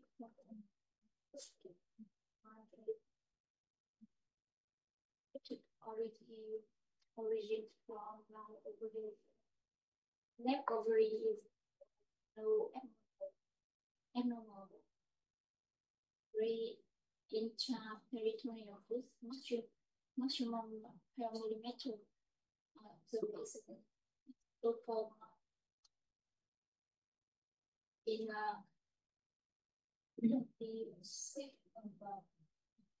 September of 2005 intraoperative diagnosis eye ovarian tumor and surgery complete existence of ovarian tumor and something go of rapidly of the patient carry tumor group spread possible blood analysis and biopsy of the carry tumor that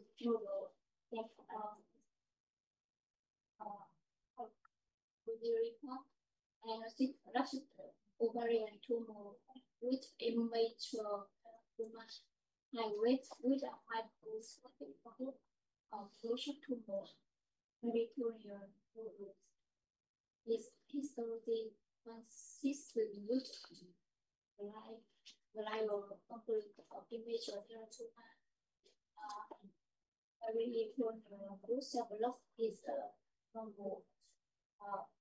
Post-operative imaging just the CT scan is has several media asthenia and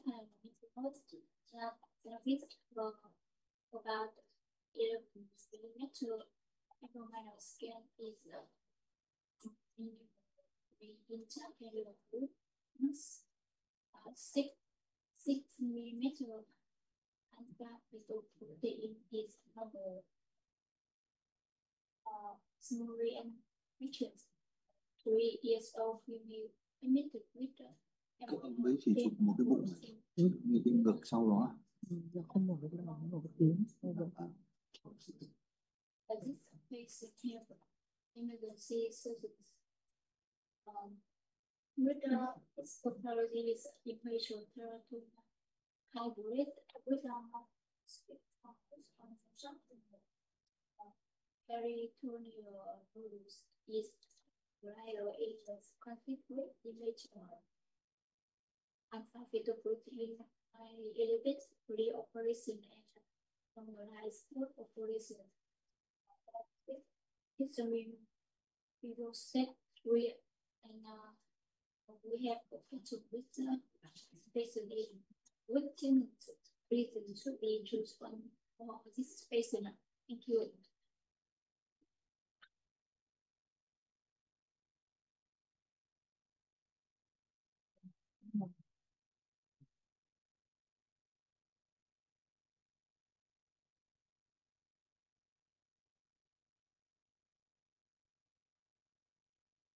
the patient didn't check lung CT at the diagnosis because the patient admitted at the emergency department because the rupture tumor.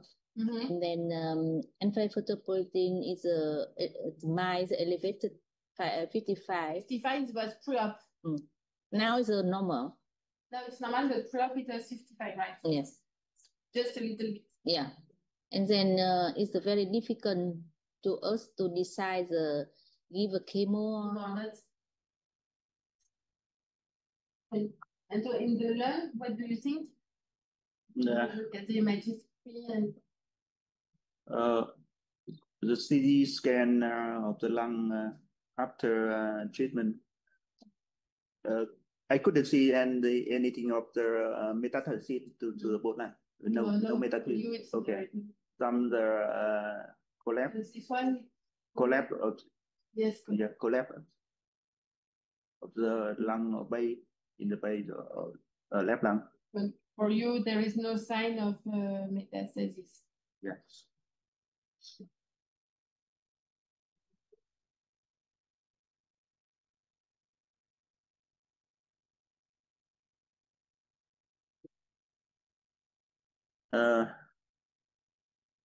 Have a small lymph node in the left high limb of the left lung. See, small lymph node. Diameter of 6 millimeters.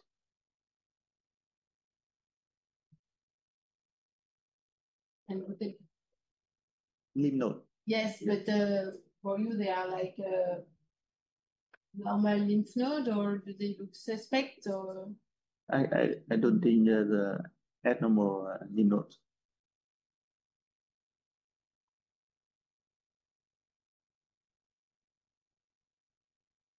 okay. And we look at the primary tumor, so before surgery. Okay. I couldn't see the recurrent tumor. This a tumor on the right of ovarian. So The location, yeah, did the post operation. this is post-operation, right? Yeah, okay. And pre-operation? Pre. And on the pre, can you see anything, any fluid or any nodules or? No. No lymph node and no lesion on the parenchyma of the liver. No lesion. Normal liver. Both kidney normal. Okay. No ascites.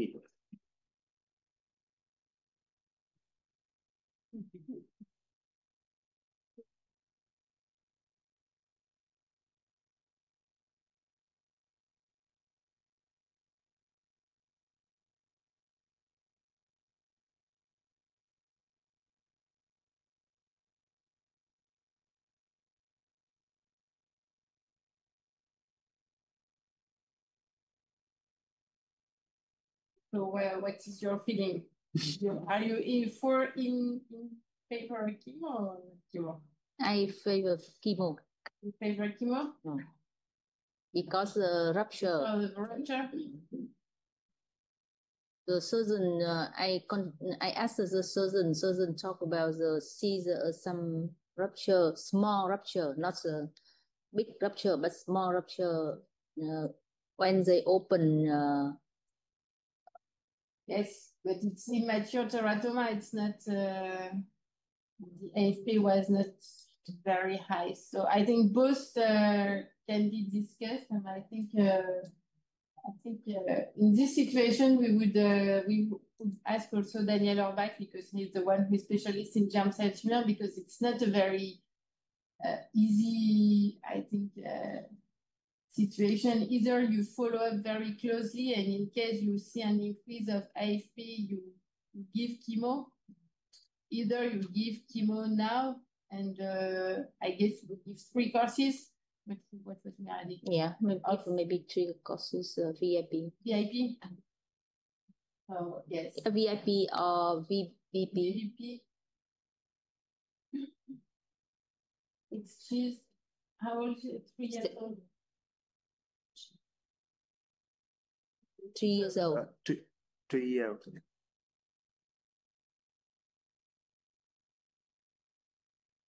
Yes, I don't know. Maybe I would. That's easy.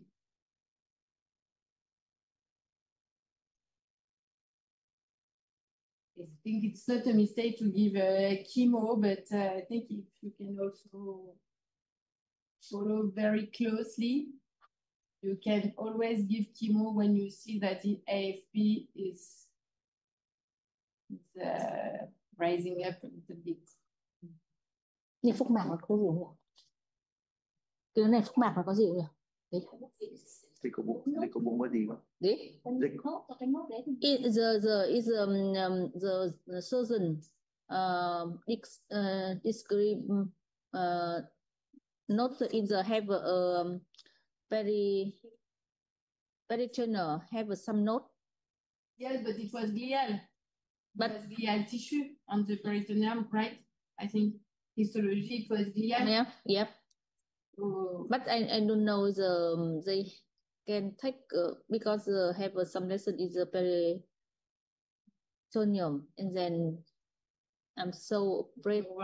Yeah, I'm so worried. Yes, but it's when it's glial, but I think it's you can give chemo if you want. I can also ask Daniel if he has because I think it's not an easy decision and an easy case. So if you want, I can also ask Daniel Arbeit if he has an opinion about this case. Because it's very interesting, and I think it's hard to make a decision. I think both attitudes could be. Okay. Hôm nay là ca này thì rất là khó quyết định, bởi vì là nó có thể là theo dõi sát xem là nó tiến triển như thế nào rồi mình điều trị hóa chất hoặc là điều trị hóa chất luôn. Nhưng mà bác ấy cũng nói là bác ấy chưa kiểu cũng rất là khó quyết định, nên là sẽ hỏi Dr. Daniel bác để hỏi xem vì bác ấy có nhiều kinh nghiệm hơn về những cái này. Ok, we send email to her.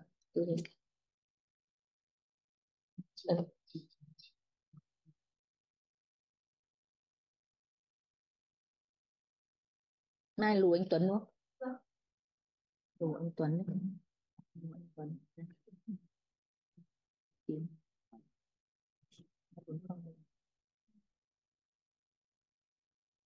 149 221.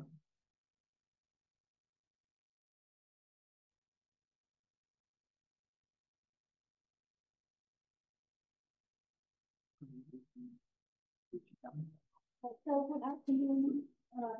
I will present the patient or diagnosis at the age of 22 months with left abdominal mass.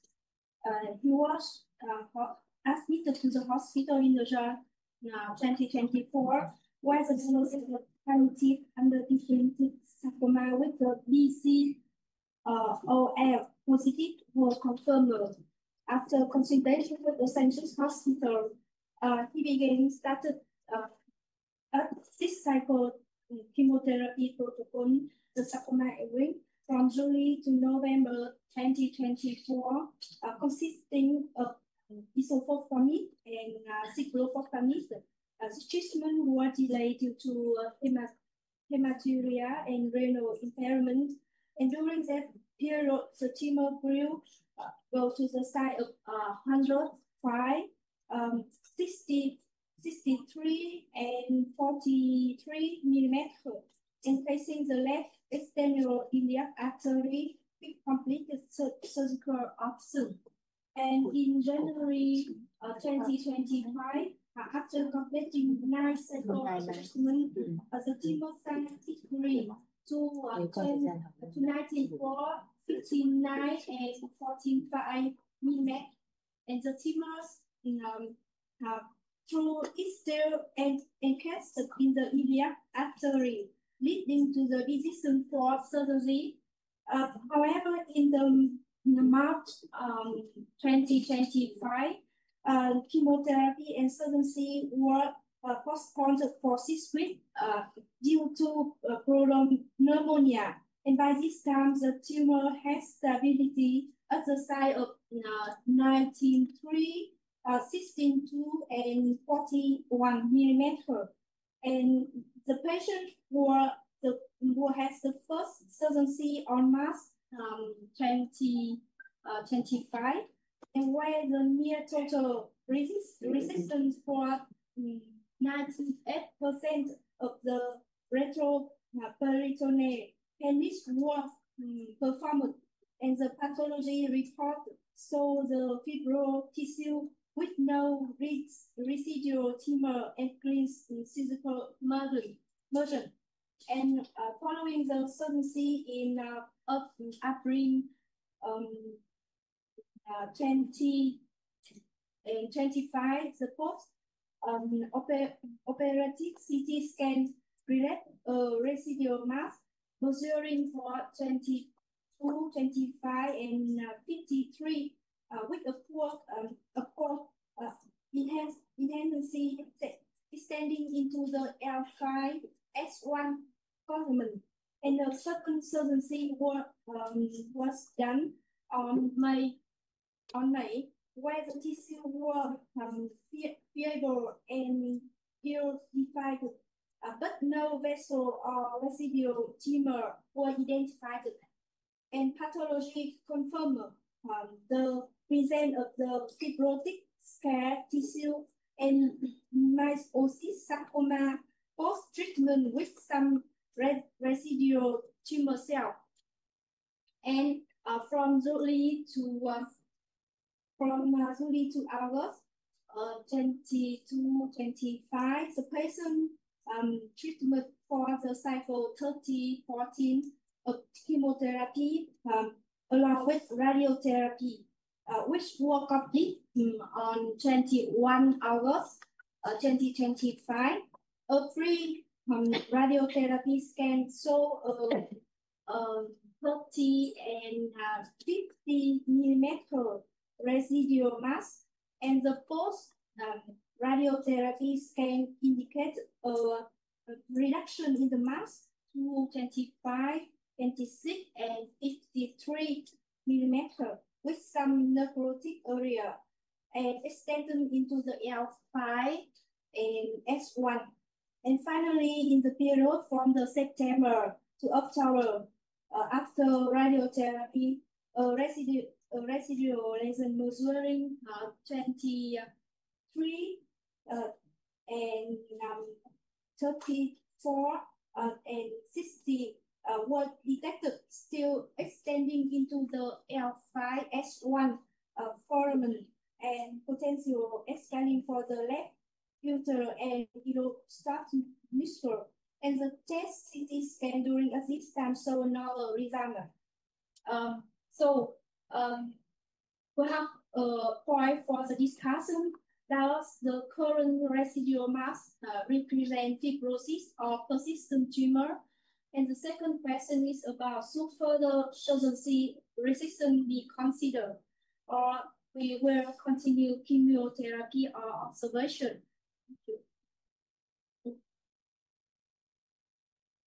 Thank you. The patient have a lot of CT scan exam, and then which time you want? The first one, the one. The first time. In diagnosis, before surgery, and now. Yeah.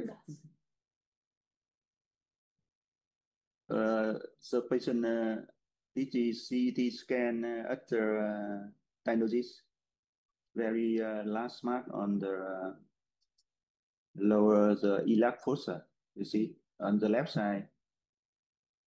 And after treatment, and the cái bao nhiêu này? Okay. Trước mổ là bao giờ?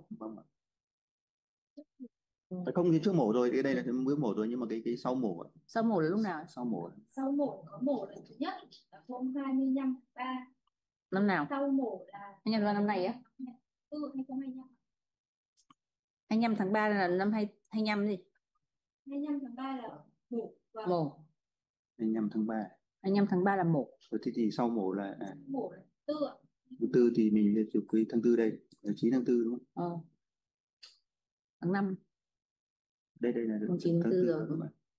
Tháng 4 2025. Đúng rồi.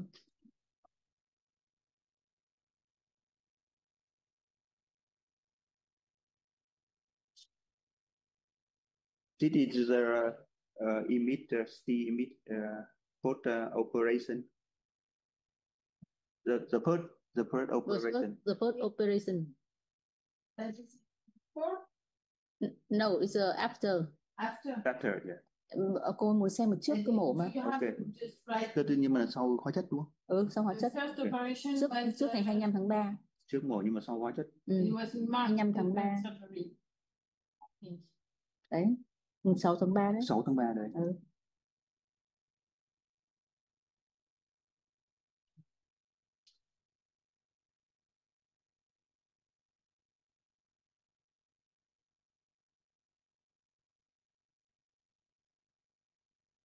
It is tumor post chemotherapy.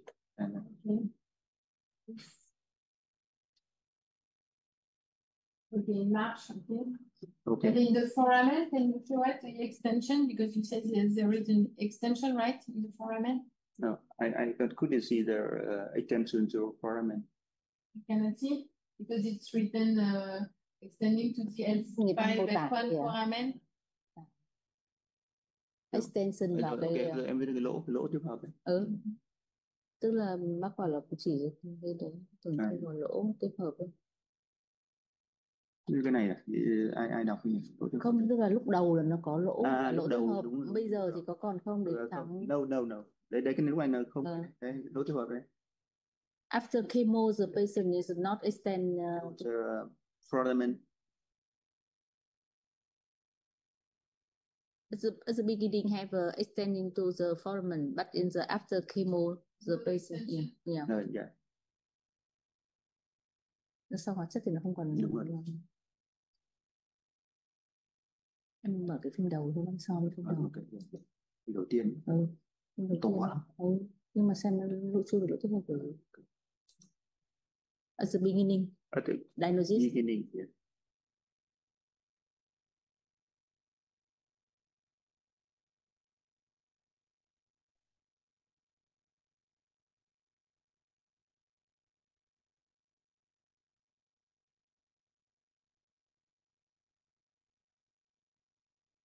Đấy. Tiếp hợp đấy.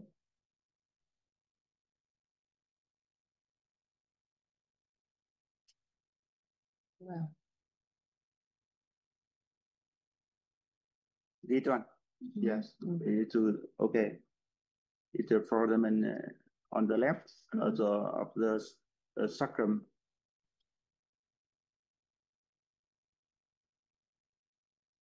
This one. Yeah.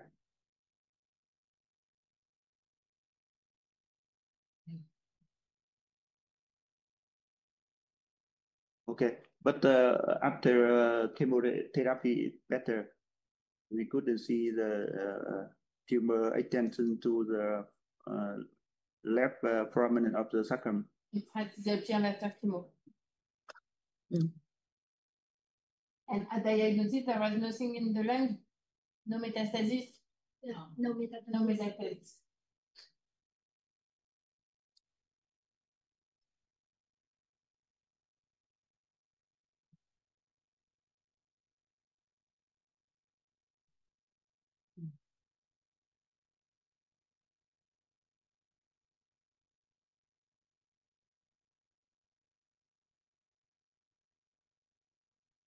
Đấy, trước mổ. Đây là trước mổ. Before operate.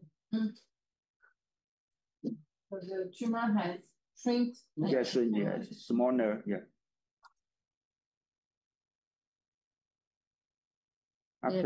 After post operation. Okay.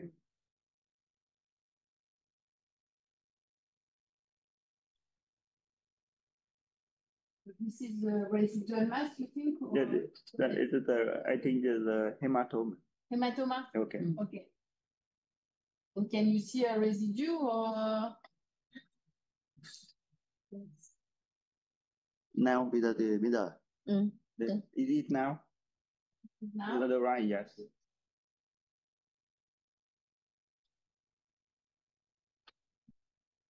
Cái này là sau rồi là nó cũng không còn tế bào nữa.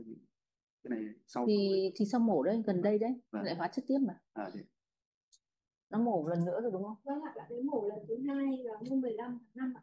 15 tháng 5 thì có gì không? Có gì không? Có rồi. Đúng rồi, mổ. Giải phẫu bệnh có u không? Giải phẫu bệnh thì có 2 đồng chí, một cái là có u không? Có u, không có u. After tháng mấy? In May, the patient have check the CT, so have a residual tumor. The surgery to secondary operate, and then pathology shows have a tumor cell. Tumor cell, no tumor cell. Tháng 5 đúng không? Tháng 5 thì là Fibrotic scar in May, it's no residual tumor. Sao có tế bào u không? Thế đây xong này ghi là không có. Em viết là không có này. lấy đâu ra? No residual tumor này. Gì?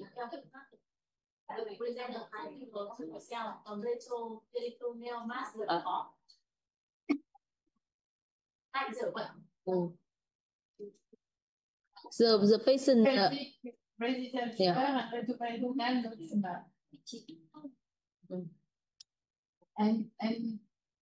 and the surgeon said he couldn't remove everything because the patient our surgeon to take two specimen, the one specimen from the and the one specimen in the pelvic, and the patient have a very difficult diagnosis because at the beginning our colleague pathology in there cannot definite the diagnosis, and we have a sample specimen to the St. Jude, and then they know about the sarcoma, the rare sarcoma, soft tissue sarcoma. Then when you remark for the pathologist, the patient is very difficult to diagnosis, and then they find again maybe the Caesar and the myxoid, the sarcoma after chemotherapy. And he received VTC-IE or điều trị hóa chất là VIC hay cái gì nhỉ? 14 courses of VTC-IE. We use the sarcoma Ewing regimen because we discussed if the alcoholic from St. Jude, they suggest maybe so Baker-like tumor to treat them according to you. Our surgeon to discuss with us about how the patient can take on the lesson now, residual now, but they talk about the very difficult to take out all. He received radiotherapy. Yes. Do you know the dose? Dose of radiotherapy. Radiotherapy là bao nhiêu? 54. Liều xạ bao nhiêu? Okay. Sao mọi người phải viết ra? I think if the surgeon cannot remove, he cannot remove. Otherwise, he would have taken everything after the first surgery or the second surgery. So I think now you just have to follow up. He received chemotherapy, surgery, radiotherapy. I think now you just have to hope that it's okay. Maybe not okay, but at least there's not flat. But because maybe it can be some fibrotic tissue and radiotherapy maybe. Hopefully. But I wouldn't give more. I don't think there is more. You can ask your surgeon. It's They cannot. But they cannot, you give chemotherapy, radiotherapy, and the surgery. So I think now it's just, and usually for big or light tumors, we don't give like maintenance treatment. It's not like for rhabdomyosarcoma, we can give, but for Ewing sarcoma and Ewing-like sarcoma, just like usually we don't give except for metastatic tumor, but we know that big or tumor usually have a poorer prognosis than Ewing sarcoma patients. But I think this is the end of treatment, and we just have to hope that. And how about the plan for the follow-up patient? You need to check is the CT or MRI, and how often? I think I would follow up every 3 months. This is what we do, and you look at the primary. Usually, we follow up the site of the primary tumor and the chest X-ray. Chest X-ray, normal chest X-ray. No, not CT scan, just chest X-ray, because there was no metastasis at diagnosis. So usually we just perform chest X-ray, and we try to perform MRI for the primary because it's more precise and we don't give radiation. So okay. Thank you. Giờ cái ca này kết luận là chúng ta sẽ dừng điều trị ở đây, bởi vì bệnh nhân đã được hóa chất, phẫu thuật và xạ trị rồi, và cái tiên lượng của những cái trường hợp mà sarcoma có BCOR dương tính thì tiên lượng cũng xấu, và chúng ta thì cũng chỉ hy vọng là bệnh nhân nó ổn định được thôi. Còn nếu trong trường hợp tái bệnh thì rất là khó. Thì kế hoạch của bệnh nhân sẽ là dừng điều trị ở đây và sẽ theo dõi bằng cộng hưởng từ cái vùng u tinh phát và X-quang phổi thường mỗi 3 tháng một lần. Cảm ơn. Có ai hỏi gì đúng không ạ? Thank you. And next case. Gumshoe tumor. Should be tomorrow after the a lot of Gumshoe tumor. Don't worry. Landing.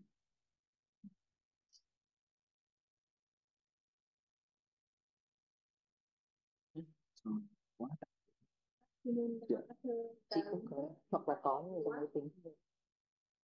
So now I will present the case about ovarian tumor.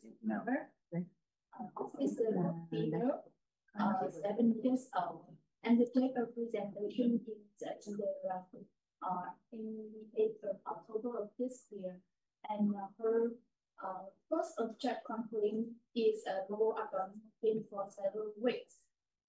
And in clinical examination, we see palpable lower abdomen mass. And in the laboratory test, in the initial findings, we see a untreated anti-level is more than 1,000 nanogram per milliliter. The beta-HCG was in normal range. And in the longitudinal studies in the university scan, we saw a large solid pelvic mass, nearly solid, and the size is over 12 and 10 and 10 centimeters. And we suspected this tumor come from combined ovarian origin. And we also checked for CT scan. So in the process, we made surgery to remove the tumor. And so in surgery, we see that the right ovarian tumor and is adherent and invading through the sigmoid colon wall, and also the tumor adherent to the momentum, and no signs except for 10 milliliters of yellowish fluid. Left ovarian was normal, and peritoneal was normal too. So intraoperative diagnosis is a right ovarian tumor invading the sigmoid colon. So the pathology is they see that the subtumor of the right ovarian with IHC positive with SOL4, CK1813, and significant 3. And they also check for some certain things, and they show us that it is negative And so we diagnosed the patient with the immature teratoma in the right ovarian invaded to sigmoid colon, and we just keep follow up the patient, and we check for the patient after over 1 month over two weeks of surgery. The patient now was normal. IFD level turned nearly normal. It is 50 nanogram per milliliter, and abdominal contractile was normal. So in this case, I will have a summary. This girl, 7 years old, and diagnosis increased anxiety level, and we diagnosed with immature teratoma in the right ovary, either to sigmoid colon and momentum, but negative margin. And we only treatment the patient with surgery. So the question is, what should we do next for the patient? We just hesitate about giving and giving therapy for the patient. So thank you.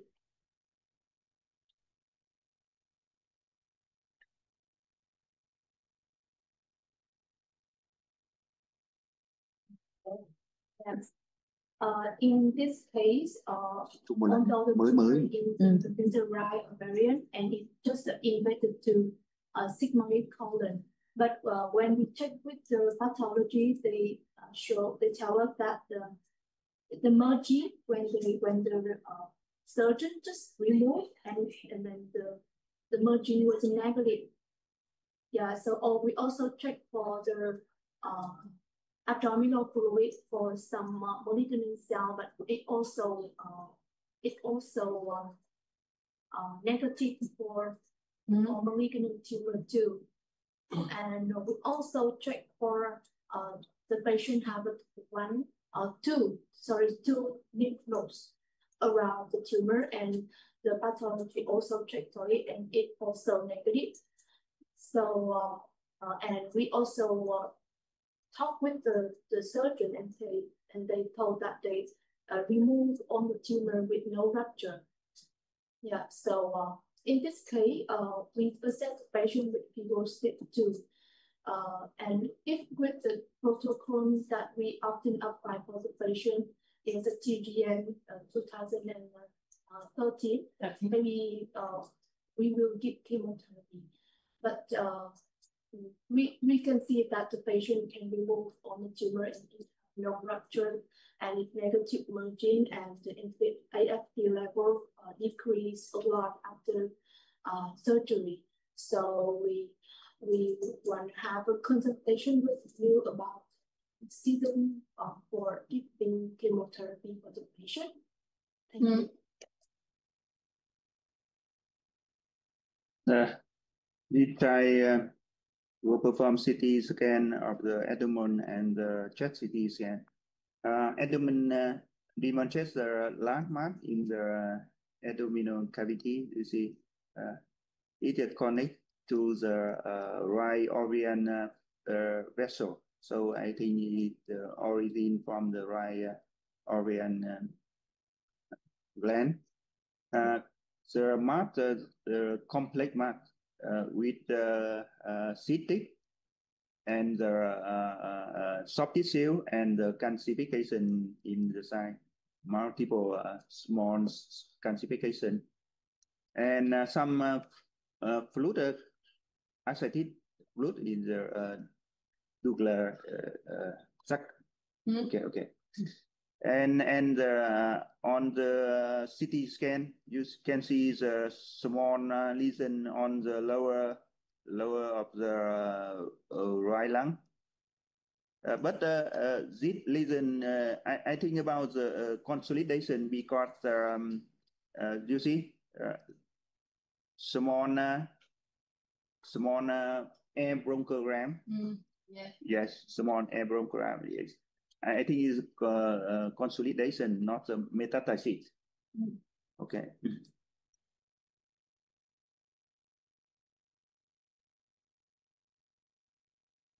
The other of the both lung, we couldn't see anything of the metastasis. And so now IFP level, so you said it's how much is it? Sorry? IFP level now? Yeah, it's down to 50. Yeah, from 1,150.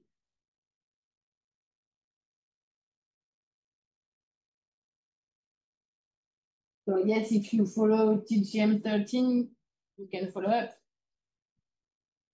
Laura, what do you think? Yeah, Đồng ý không? we just, when the first time we made decision to follow up patient, but we still have some confused about the invade to the sigmoid colon, yeah, and momentum, but the surgeon and the pathologist just confirmed with us that they can do well. So yeah, thank you so much. And I think what is also important for this case and the other one, because AFP is low, but it's not negative. So usually what we do is that we really closely follow up the AFP level until it is negative. So I think like at least every either 15 days or every month, you need to really check up AFP, because it's a very sensitive marker, and you shouldn't, at least until it is negative, not wait like 3 months to follow. Because then if you see an increase, don't hesitate to give chemo, I think. Yes. Thank you so much. Yeah, thank you. Ca này thì vì là bệnh nhân này được mổ cắt u hết và diện cắt âm tính, đúng không ạ? Không có alpha P thì đang giảm dần, nên là sẽ theo dõi sát và cho đến khi mà alpha P nó về bình thường được. Và sau đấy thì hàng tháng mình phải theo dõi sát cái alpha P, vì nó là cái marker rất là nhạy với cả u tế bào mầm. Thank you so much. And next case.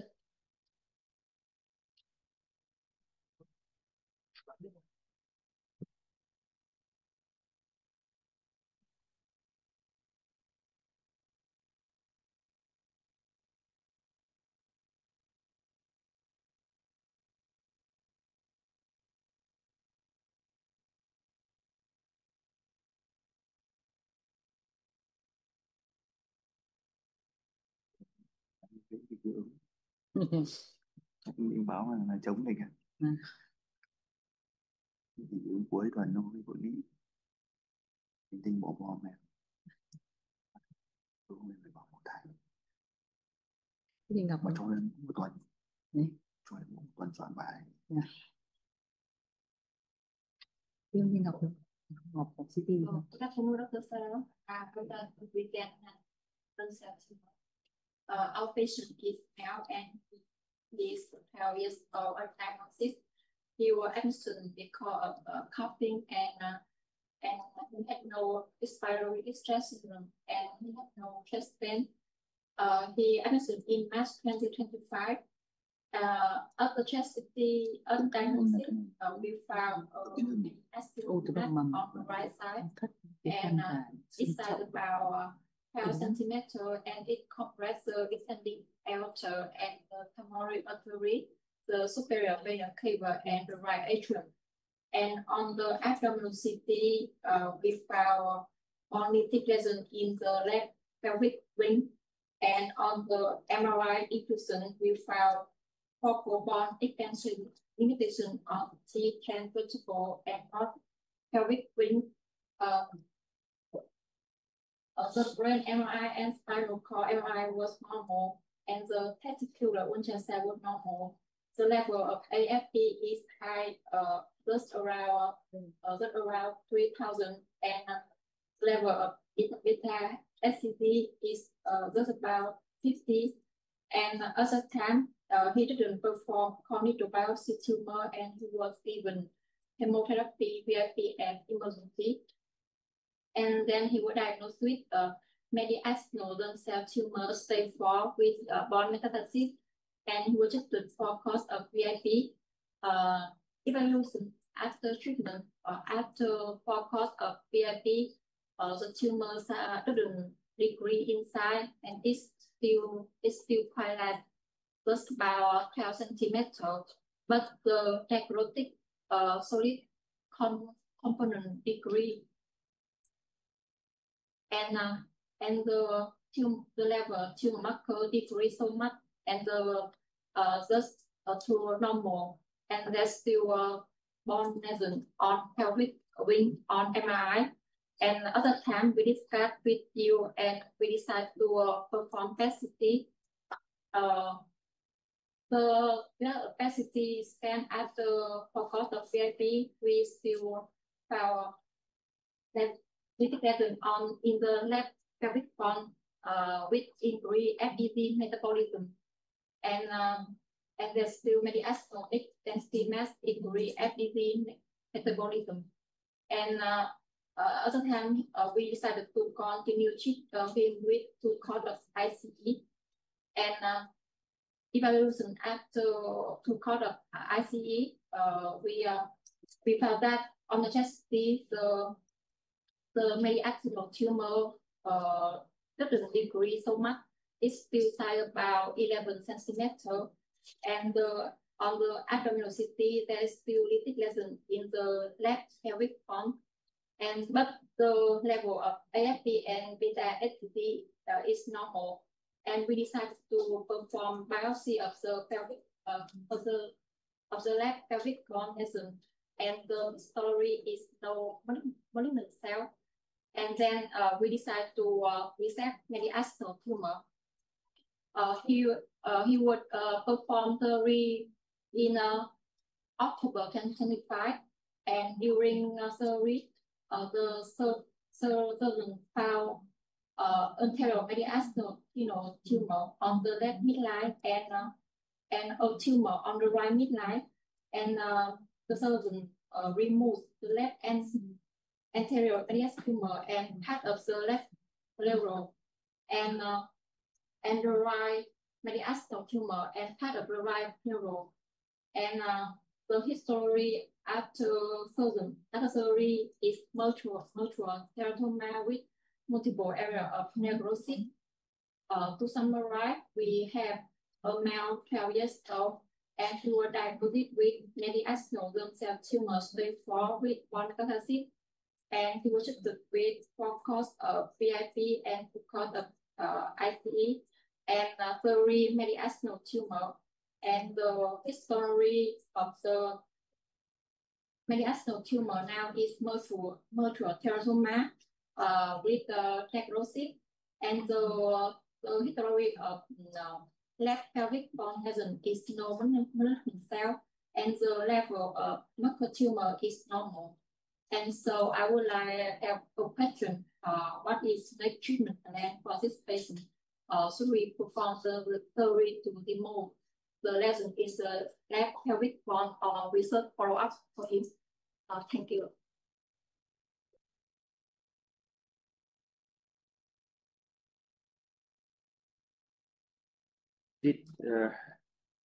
This is a patient admitted. Okay. Yeah. Other diagnosis. The tumor, anterior mediastinal tumor, yeah, leg mark with soft tissue enhancement and cystic, some of the soft tissue here. Okay. And it couldn't see anything of the enlargement of the lymph node in the mediastinal, and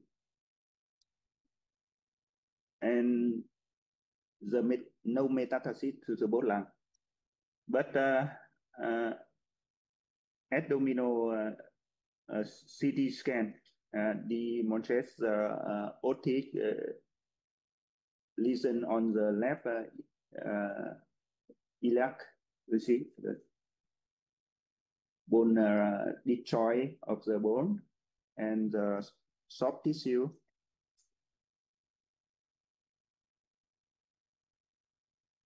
Some after đây là cái này là sau điều trị gì nhỉ? Sau bao nhiêu? Sau đây cuối cùng đấy, đây là cuối cùng là 4 đợt. Yeah. For VIP. For VIP. Không cả hay xe. Gì? For after for hospital and 2 VIC. ICI, ECI. Yeah, right. Okay, this the bone the tumor in smaller but not much because the tumor contains the many cystic lesion and the bone here lesion here. You can see the lesion left side, the bone on the left side. Seen have some Detroit of the bone. Okay.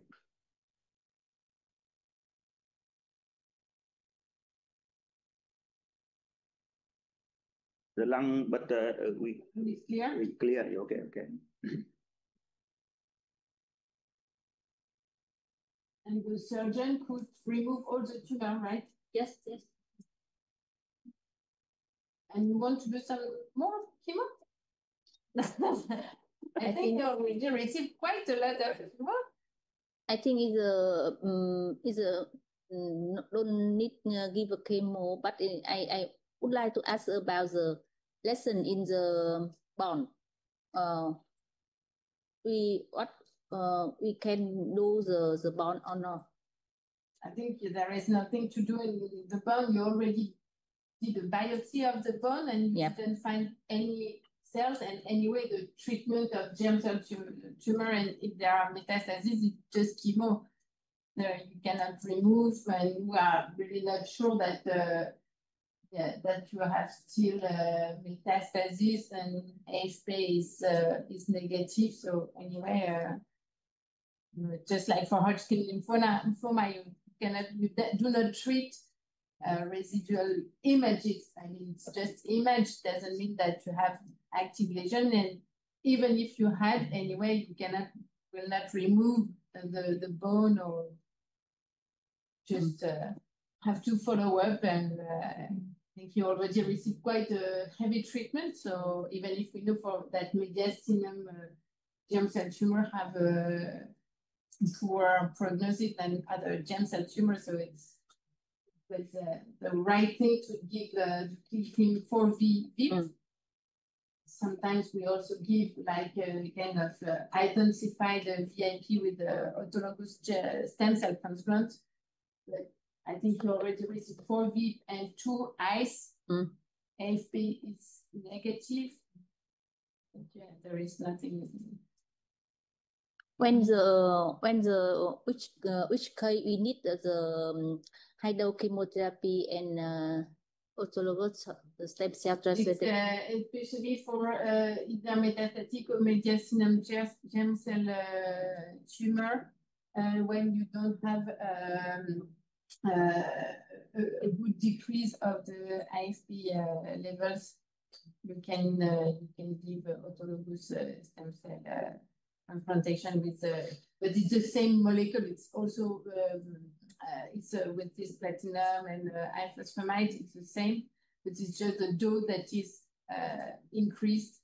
This is why you give you rescue with stem cells. Tức là cái trường hợp này thì nó là một cái u trung thất, tế bào mầm trung thất và có di căn xương, thì cũng đã dùng 4 đợt VIP rồi, hóa chất là ICE thêm nữa 2 đợt rồi, thì sau đó thì mổ phẫu thuật thì nó là hoại tử và cũng có sinh thiết cái tổn thương xương thì nó âm tính, thì bác ấy nói là cũng rất là nhiều hóa chất rồi nên là sẽ kết thúc ở đây và theo dõi. Thế tôi cũng có hỏi thêm là trường hợp nào thì sẽ phải dùng hóa chất liệu cao và ghép tế bào gốc, thì bác có nói là nếu mà đường đáp ứng rất là kém, nó có di căn và nó alpha P nó không giảm, đúng không ạ, thì lúc ý mình sẽ hóa trị liệu liều cao và ghép tế bào gốc. Còn trường hợp này thì sẽ có thể ngừng hóa chất ở đây và theo dõi. Đứa nào dịch được cho chị cái đoạn mà thay xương chậu ấy, tao mới nói. Thì vì anh Quỳnh ấy nói là có thể thay xương chậu luôn. Bác sĩ chỉnh hình là cái gì không, chẳng nhớ tên. Em nói đi. Không nhớ tên ấy.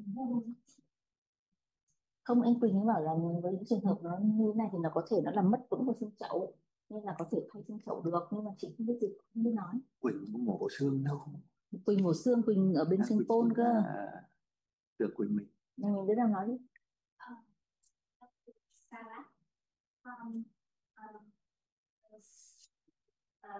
had a consultant working in orthopedic. He said the bone lesion, and big bone lesion can be moved and replaced by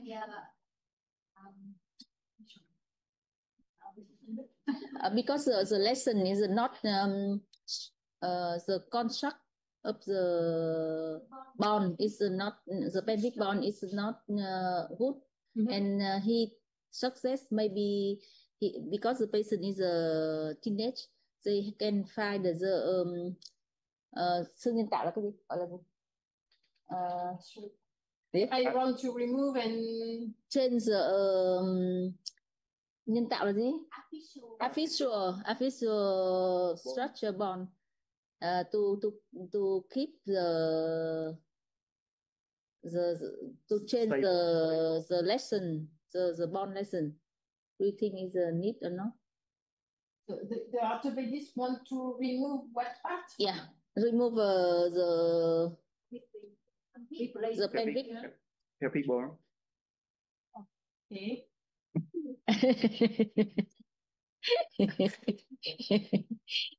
I didn't know. The first time I received the patient like this, but because the patient go to the biopsy, and then he seen a lot of necrosis and lung, and then the loss function of the bone, pelvic bone. Then he suggests maybe he don't know the first time he sees it like this, and he suggests to have artificial.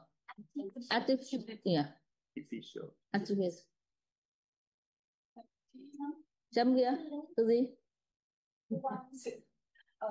He proposed reconstruction with an artificial pelvic implant to, be stable, to extensive on, because but so he wants to do it like to improve the function of the limb. It's not in the purpose of reducing the disease or removing the disease. It's just for the function. Yes, most for the function. Yes. So yes, but I'm not sure I would do it now. Maybe just wait a little bit that we are sure that the disease is it's not coming back, and I think I would wait for unless the surgeon said there is an emergency and the risk of fracture of whatever is very high. But otherwise, maybe I would wait a little bit for the reconstruction, and afterwards, of course, there is no contraindication of reconstruction. But maybe for the moment, I would just wait for the reconstruction. Ok. Tức là cái ca này thì hôm trước là khi sinh thiết ở bệnh viện Sanh Pôn thì bác sĩ Quỳnh có nói là cái tổn thương hoại tử nó rất là nhiều, cả một cái cánh chậu ấy, thì nếu mà bệnh nhân ổn định được thì có thể thay một cái xương chậu mà nhân tạo ấy để cho bệnh nhân nó bị giữ được cái cấu trúc của cái xương chậu cho nó tốt. Thì có hỏi bác ấy là có nên làm không, thì bác nói là sẽ chờ đến khi xem bệnh nó có ổn định không, thì lúc ý mình mới tính cái việc đấy. Được, thank you. Tiếp. Nốt đi, nốt không có mai còn nhiều việc lắm. Nốt còn tra của em. Tomorrow. No, on time. Yes. Because Nela in the operating theater. We have it with. Đăng Nga sẽ phải chờ. Còn nốt thì ta phải chờ. Thế nó chén nó dễ mà. Biết có cái bánh trong cái nhóm này. Now I would like to present vaginal GIMS. The patient is a girl, 29 months old. Date of the first admission in April 2024 because of urinary retention. Clinical examination of the diagnosis, the patient had a soft abdomen, no palpable mass, the patient has urinary retention and vaginal bleeding. At the diagnosis in April in 2024, abdomen MRI and CT scanner show a large pelvic tumor originating from the vaginal side about 11 and 7 centimeters. Chest CT scanner is normal, red MRI is normal, bone marrow aspiration is normal. The histopathology of the tumor is vaginal embryonal rhabdomyosarcoma. FOXO1 is negative, LDS is normal. So the diagnosis of the patient is embryonal rhabdomyosarcoma of the vaginal standard with treatment with chemotherapy beyond RMS 2005 group C. The evaluation of this patient in June in 2020, in 2024, after 3 courses of chemotherapy, the size of the tumor decreased over 50%. And we decided after tumor board meeting, we perform vaginal endoscopy, and the surgeon saw many tumors in the walls of vaginal, easy to bleeding, and the tumor is very difficult to remove.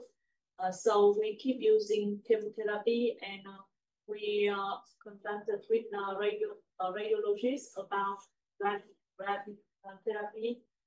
In September, after 5 courses of chemotherapy, the pelvic tumor is decreased, but it is hard to do radiotherapy, so we keep using chemotherapy and have a consultation with Curie Institute. In November, after 6 months of IVA and 3 courses of VA, the pelvic tumor is green side, and we consulted with Curie Institute, and at that time, the scope procedure perform pelvic MRI and vaginal endoscopy.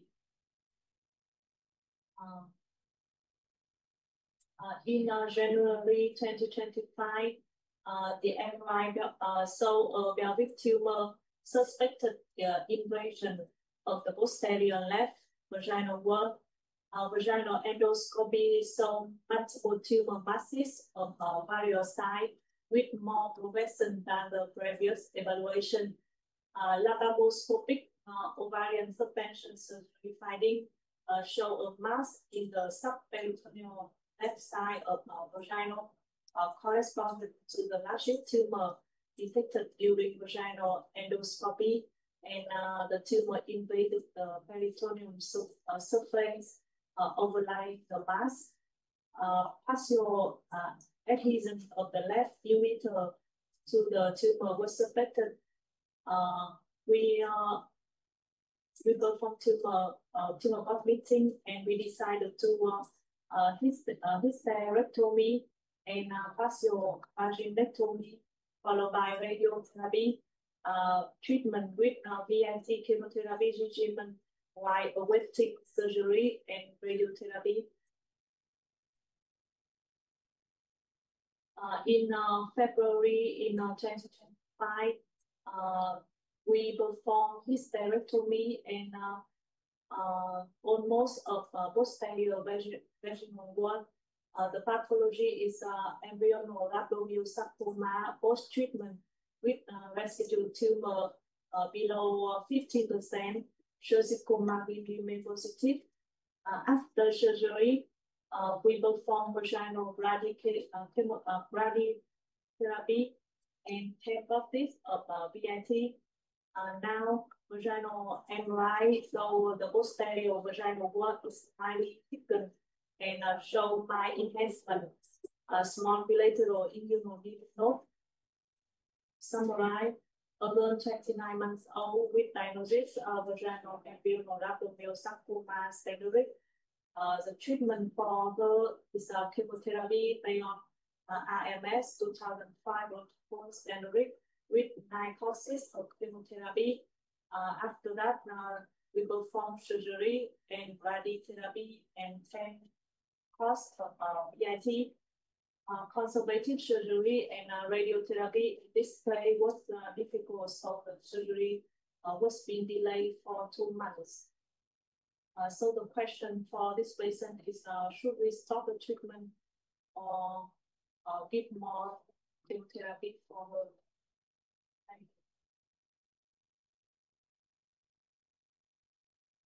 This is the MRI is the at the diagnosis.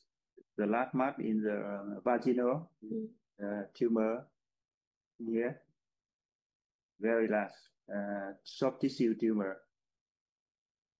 This is the image or MRI put chemotherapy and before the operation, the tumor smaller, very smaller, yeah. And the last image is the patient MRI. I couldn't see anything of the recurrent tumor in the post operation, and no need not. Yeah. Okay. Sad story.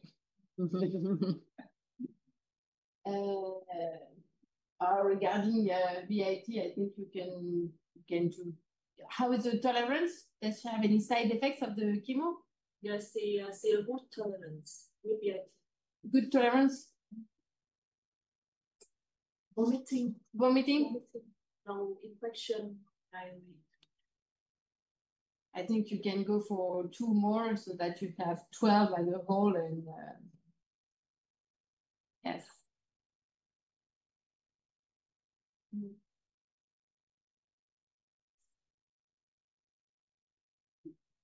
What do you think? It's not that frequent that we have a progressive vaginal rhabdomyosarcoma. It's a strange disease, a progressive under chemotherapy and under IVA course. It's not that frequent. Excuse me, for this patient, after the patient have radiotherapy, should we continue VIT treatment or stop there and follow up the radiotherapy and surgery? I think I wouldn't, if there is good tolerance, maybe I would have given the 12, but if the patient and the tolerance is not that good, you can stop here. I don't think it will change the course and the evolution of the disease, but if it's okay for the family, and so give 2 more and then stop. Anyway, there is. I would like to back up this history. With is the patient is how many course? Is the VIT for the patient for this patient, because it's the first time I have a patient like this, and I don't know how many costs of VIT is the benefit for the patient.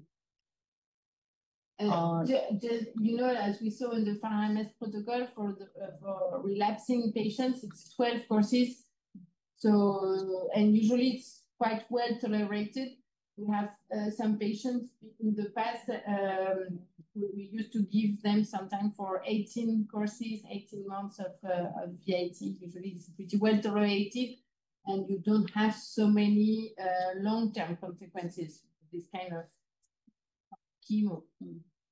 This patient in the stop chemotherapy to decide the surgery, and then the tumor in the grow up, and then this situation is have a relate or the progressive disease. I don't know, because the patient, if the patient to keep chemotherapy continue IVA, yes, the patient, I think the tumor is not grow up, but the patient stop maybe 3 tháng rồi. But how long? Stop by 2 months, then the tumor grow up, and then I don't know Yes, maybe, but it progresses quite rapidly, even if a 2-month stop is not nothing, but this progressive progress pretty rapidly. So we'll never know anyway if surgery had occurred earlier. Maybe the disease wouldn't have progressed, but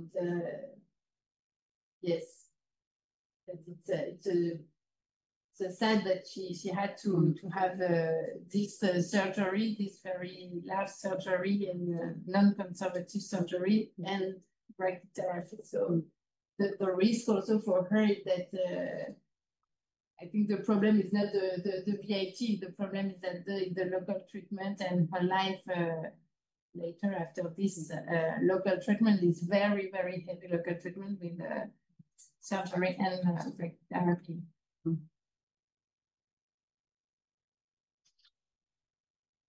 And this patient is what kind of the radiotherapy is for the patient is best, or proton or I think brachytherapy was good. Yes, usually for vagina we try to give brachytherapy. Yes, yes. So it's very efficient for this kind of.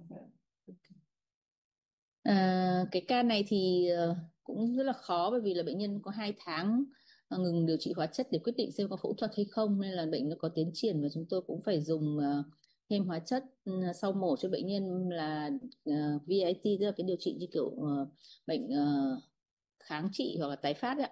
Thế thì cũng khó quyết định cái trường hợp này, vì là cũng không thể nào nói rõ được nó là bệnh tiến triển hay là tái phát được. Và với cái trường hợp này thì bác cũng nói là cũng hóa chất cũng nhiều rồi nên là sẽ ngừng ở đây, đúng không ạ? Gì? 2 đợt nữa, tức là 12 đợt, đủ 12 đợt thì ngừng như là một cái tái phát. Cũng xong đấy thì cũng không làm gì thêm nữa. Và cái xạ trị của bệnh nhân này thì với tốt nhất nó cũng là xạ trị áp sát. Rồi, có ai có ý kiến không? Thế còn có cái ca của ấy vẫn báo cáo nốt không? Thì thôi. Ok. Xong chưa? Chị Hương gọi cho em. Is the last guy. And Dr. Naila and Dr. Pascal incoming. Finish already. They have finished. Okay. Yeah. Em đã xong rồi. Thank you em. Okay, yeah. Thank you nhé. Ăn bánh đi, ăn bánh. Thank you. See you. Thank you so much. Cảm ơn. Recording stop.